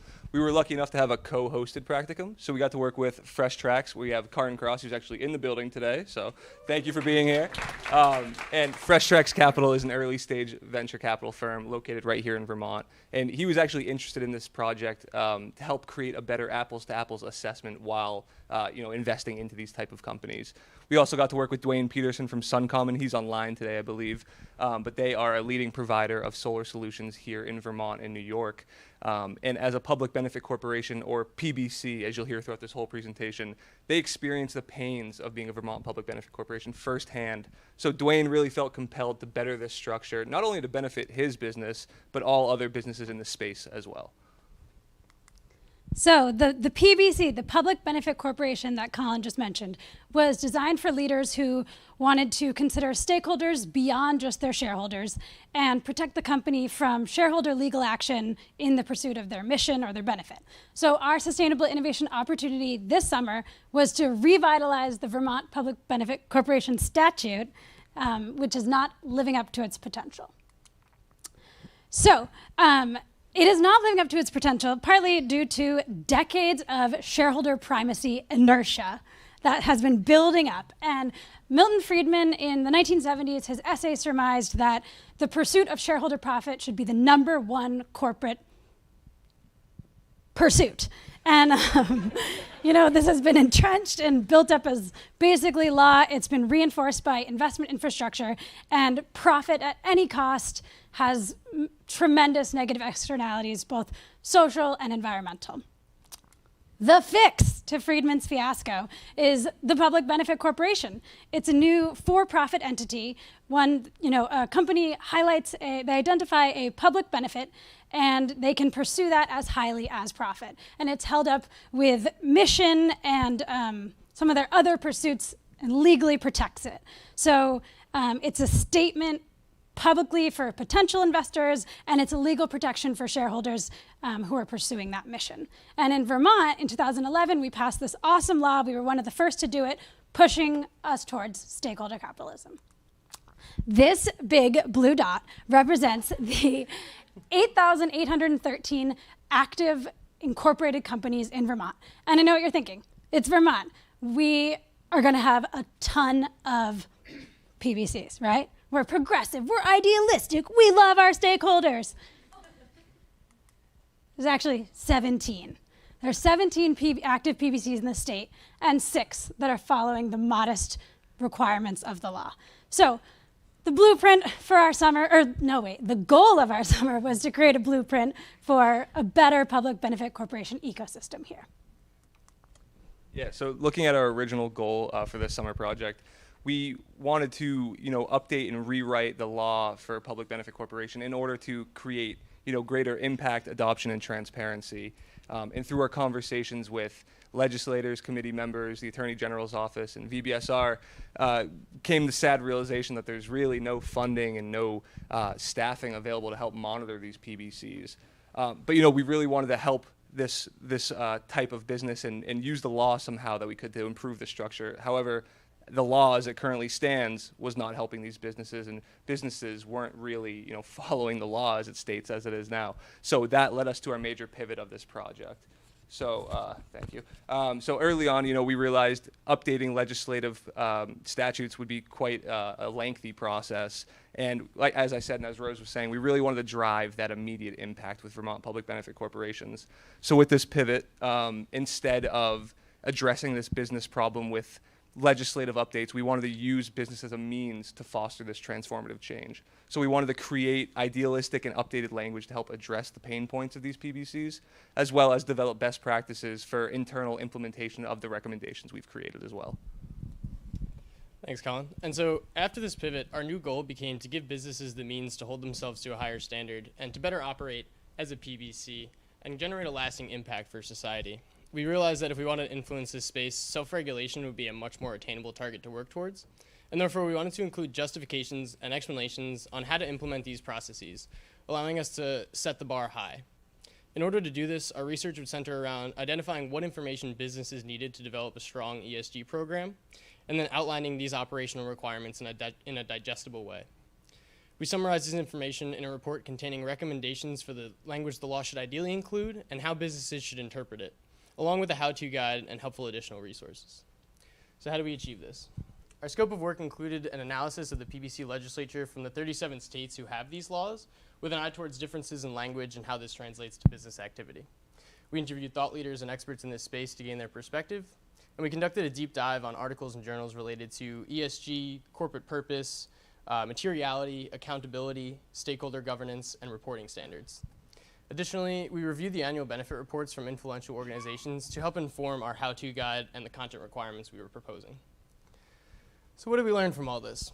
During our initial conversations, many businesses stated that there was no support from the state on outlining these legal requirements, and finding resources that gave concrete guidance on how to properly file and produce an annual benefit report was time-consuming and confusing during the normal course of business. The businesses who were doing this particularly well placed their general public benefit at the heart of their company and mission. They spent a lot of effort on determining what is material to their business, and they also used sustainability metrics to set goals that allowed them to continuously assess their efforts.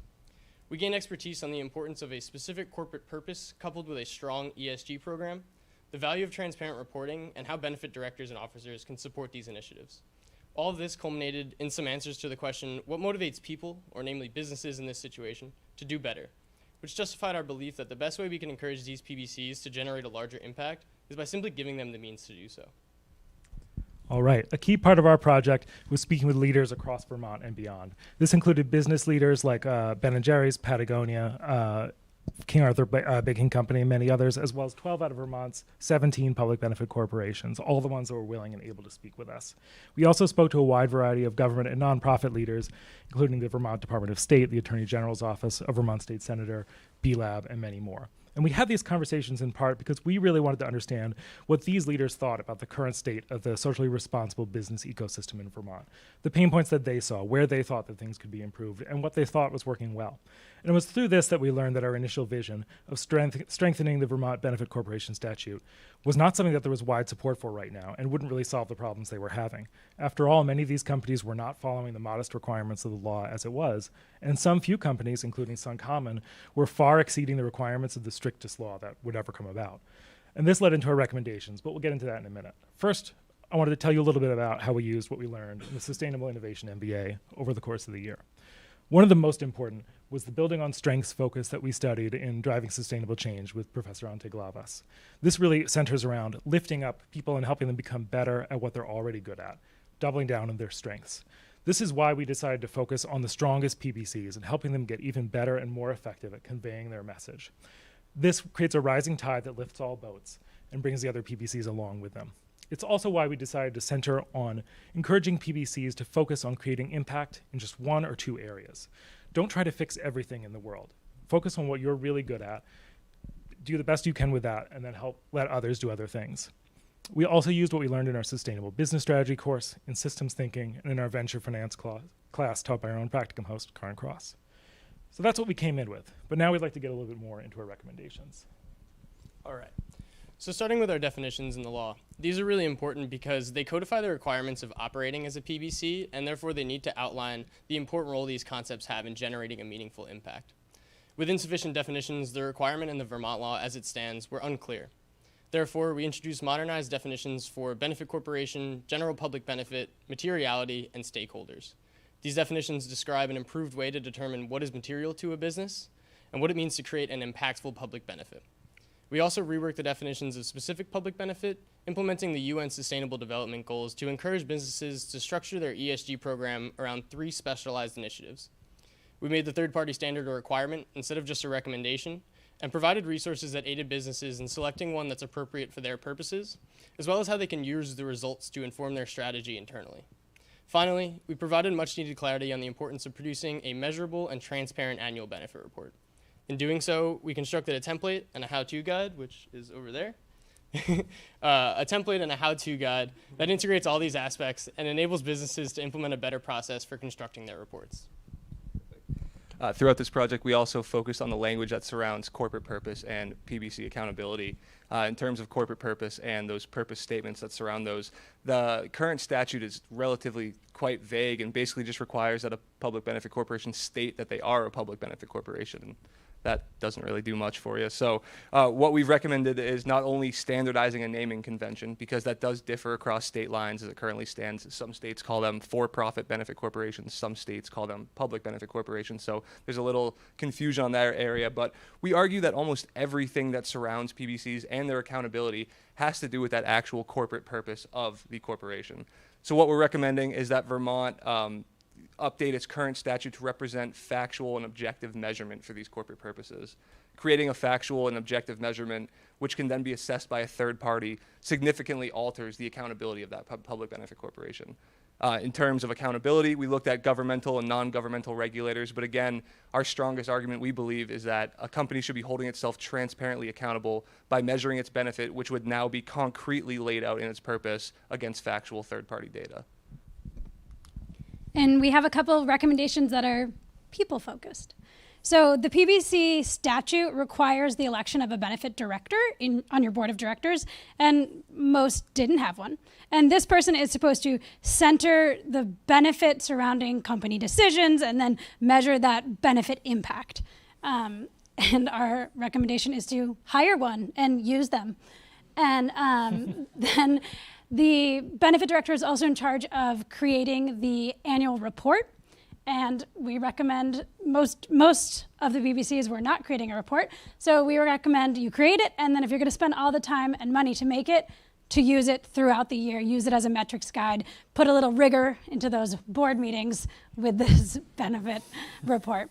And then our third one is a connection between your benefit director, a benefit officer, and your employees for engagement. Research shows that employees who are engaged with things like public benefit initiatives are higher job satisfaction, higher retention, and so we recommend that you connect, you get engaged, and you kind of pull your employees through director, officer, and employees.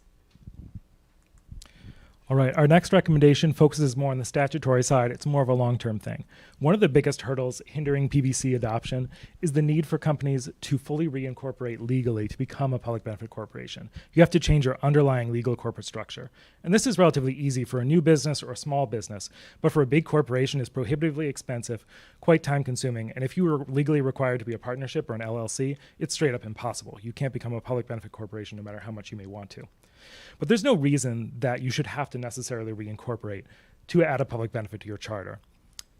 In fact, a new 2019 French law created a new business structure called the Entreprise à Mission, which allows companies to add a public benefit to their charter. It becomes legally binding, a fiduciary responsibility once it's in there, and there's no reason this can't work in the United States as well. So that's the core of our recommendations. The next part of our work is spreading this to a wider audience and making sure it gets out to the people who need it.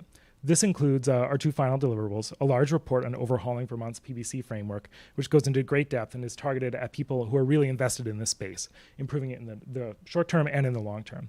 And our second one, as Rose mentioned earlier, is our guide to benefit reports for PBCs. This is short, tactical, and practical, aimed at company directors and founders who are actually creating these reports. And we think will help increase the number of companies that actually are filing the reports that they currently are not. As part of spreading the word, we're going to be presenting our guide and report to Suncommon, to their benefit team, and help them build procedures for building these reports in the future. We'll also be leaning on VBSR, Patagonia, B-Lab, and others who have agreed to help share our report to a wider audience. And we may have opportunities to present this work at conferences or in industry publications as well. We've all learned a lot over the course of this project, and we feel like our work will really help the public benefit corporation ecosystem in Vermont and potentially beyond over years to come. We think it can help PBCs like SunCommon more effectively convey and quantify their impact, and it can help investors like Fresh Tracks more effectively evaluate companies that are socially responsible and expand the world of impact investing. We'd like to thank Karn and Dwayne again for being our gracious hosts this year, and thank you all for joining us, and invite your questions and feedback.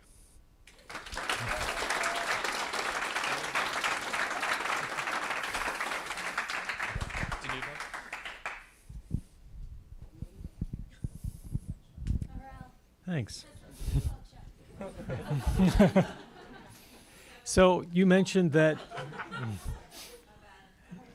she's got a stronger opera voice, but you mentioned that there are only 17 public benefit corporations in Vermont. How many B-Lab certified companies are there? And to what extent do you think that that's a substitute or something that would actually enhance and augment the process? And is there a way to think about potential synergies there?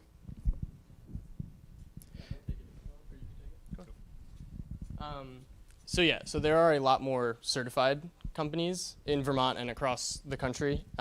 It's a much more straightforward process. You go through their benefit impact assessment and you just get the certification. With that being said, it does cost a portion of your revenues to actually get certified. And additionally, it doesn't necessarily provide you the legal protection that is afforded through the PBC legislature. And so you can be certified, but you won't be legally protected until the future they're implementing changes where you do need to change your incorporation statutes. But regardless, there is a lot of synergy between the two, but there are differences just structurally that kind of change the makeup of how that categorizes these companies from an impact investing standpoint. So we did look at a lot of things regarding the B-Lab certification, and they do see the PBC space as a way to amplify their efforts. So in the future, there are work to combine them.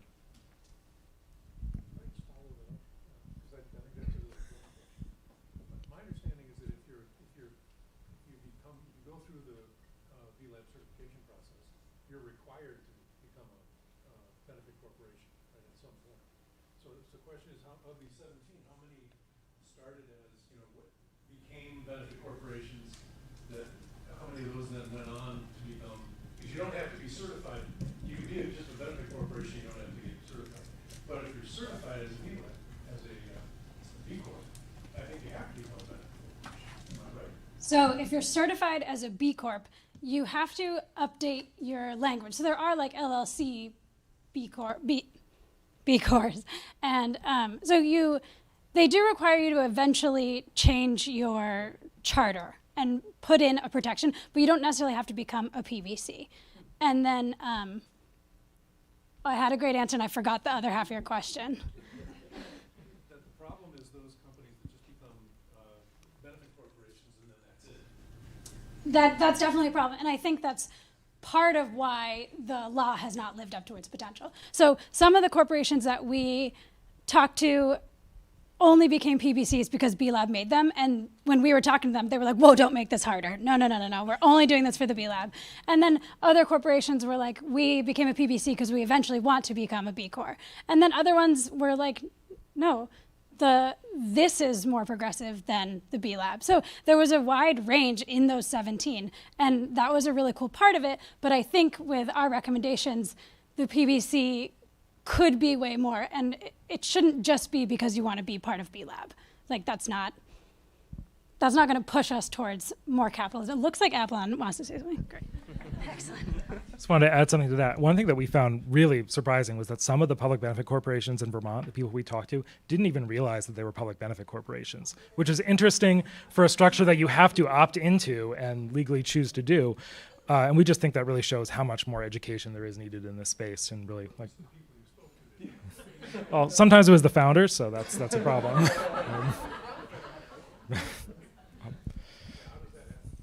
That's a very good question. Go ahead. But I was just going to say one we're still trying to figure out. That we're not sure.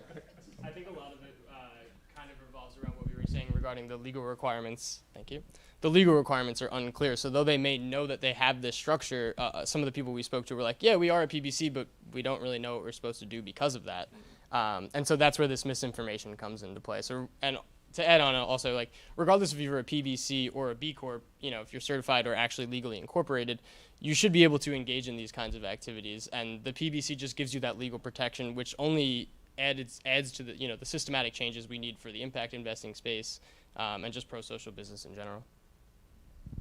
Part of how we got to this point, sorry, we're continuing this question, but there's no accountability in the state. Like we were saying earlier, there's not funding to follow up on it. There's nobody that's tracking you down. So I think that's a really important part of why we pivoted. Oh. We pivoted because sorry, Rel. We wanted to like have the businesses be the leaders because there is no funding to track them down, and so we were trying to be the educational arm. Arel. Hi. So I guess so and I was trying to tease out kind of as the other questions have been directed, because it does seem like there are a lot of redundancies, and like why would it even be necessary to really push a PBC with such low adoption rates, whereas like B Corp is something that's, nationally or internationally now known, especially like being used by investors to identify opportunities. So is the PBC, just to clarify, is that only for Vermont then? No, it'd be nationwide? Yeah, so there are currently 37 states who have that legislature. So in those states, any company or any corporation can become a public benefit corporation. And did you focus mainly on Vermont though, or did you also speak with PBCs in other states? Yeah, we spoke with PBCs around the country, but the original start of our focus was in Vermont, and so we began there with our interviews and then expanded as we went. Are there other states with larger adoption rates? Yeah, so the states who have adopted them most recently, like California and New York, they have not only the majority of the PBCs in the country, but they also have like the highest impact scores from B Labs. And so it kind of just goes to show that with elaborated language included in the law, you can enable more businesses to opt into this structure and also to do better on their impact metrics. We got one for Seal here. I really want to know this. Oh, thank you. Sorry, the way it just appears. I'm wondering if there was any consideration to partnership with organizations that work on supporting business startups to disseminate this information. Was that part of your thought process at all? I mean, I can go on. Yeah, so we did have a discussion with VEOC, and that like as a startup, if you're deciding what type of structure you want to incorporate as, it's important to have this information up front, because as Apollon mentioned, reincorporating later down the line is really confusing, but having this information that we presented in our report from the start of your business is really helpful to decide, okay, like maybe I don't want to be an LLC, maybe I'd want to be, sole proprietor, but instead you also have this PBC option. But you need to know what goes into that and how you're going to be operating your business, because we're really asking these businesses to incorporate that purpose into their mission and culture, not just be, a company who does X, Y, Z, but also engages in these impact initiatives on the side. Yeah, that's awesome. That really helps clarify. I was immediately thinking of CVOEO and just CEDO and all of those orgs that work to support entrepreneurs, and really thought about how in the process of like becoming a business owner, a lot of marginalized groups, marginalized founders are producing these public benefit focused businesses, but don't necessarily have that educational tool. So that's really, really interesting. I'm super excited to see or read your work. Sure. Thanks, guys.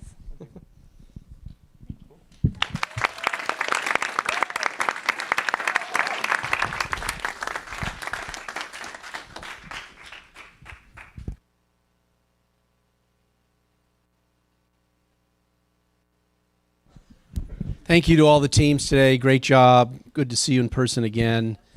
Good to hear the fruits of your work over the summer. Got a whole bunch tomorrow, which will be as equally as exciting as today, I am sure. But right now we're going to break for lunch, which is available out in the hallway. Form an orderly line, and that's somewhere in the B Corp legislation, I'm sure, about orderly lines. Again, thank you to everybody, hosts, guests, faculty, and of course the cohort for the great work today.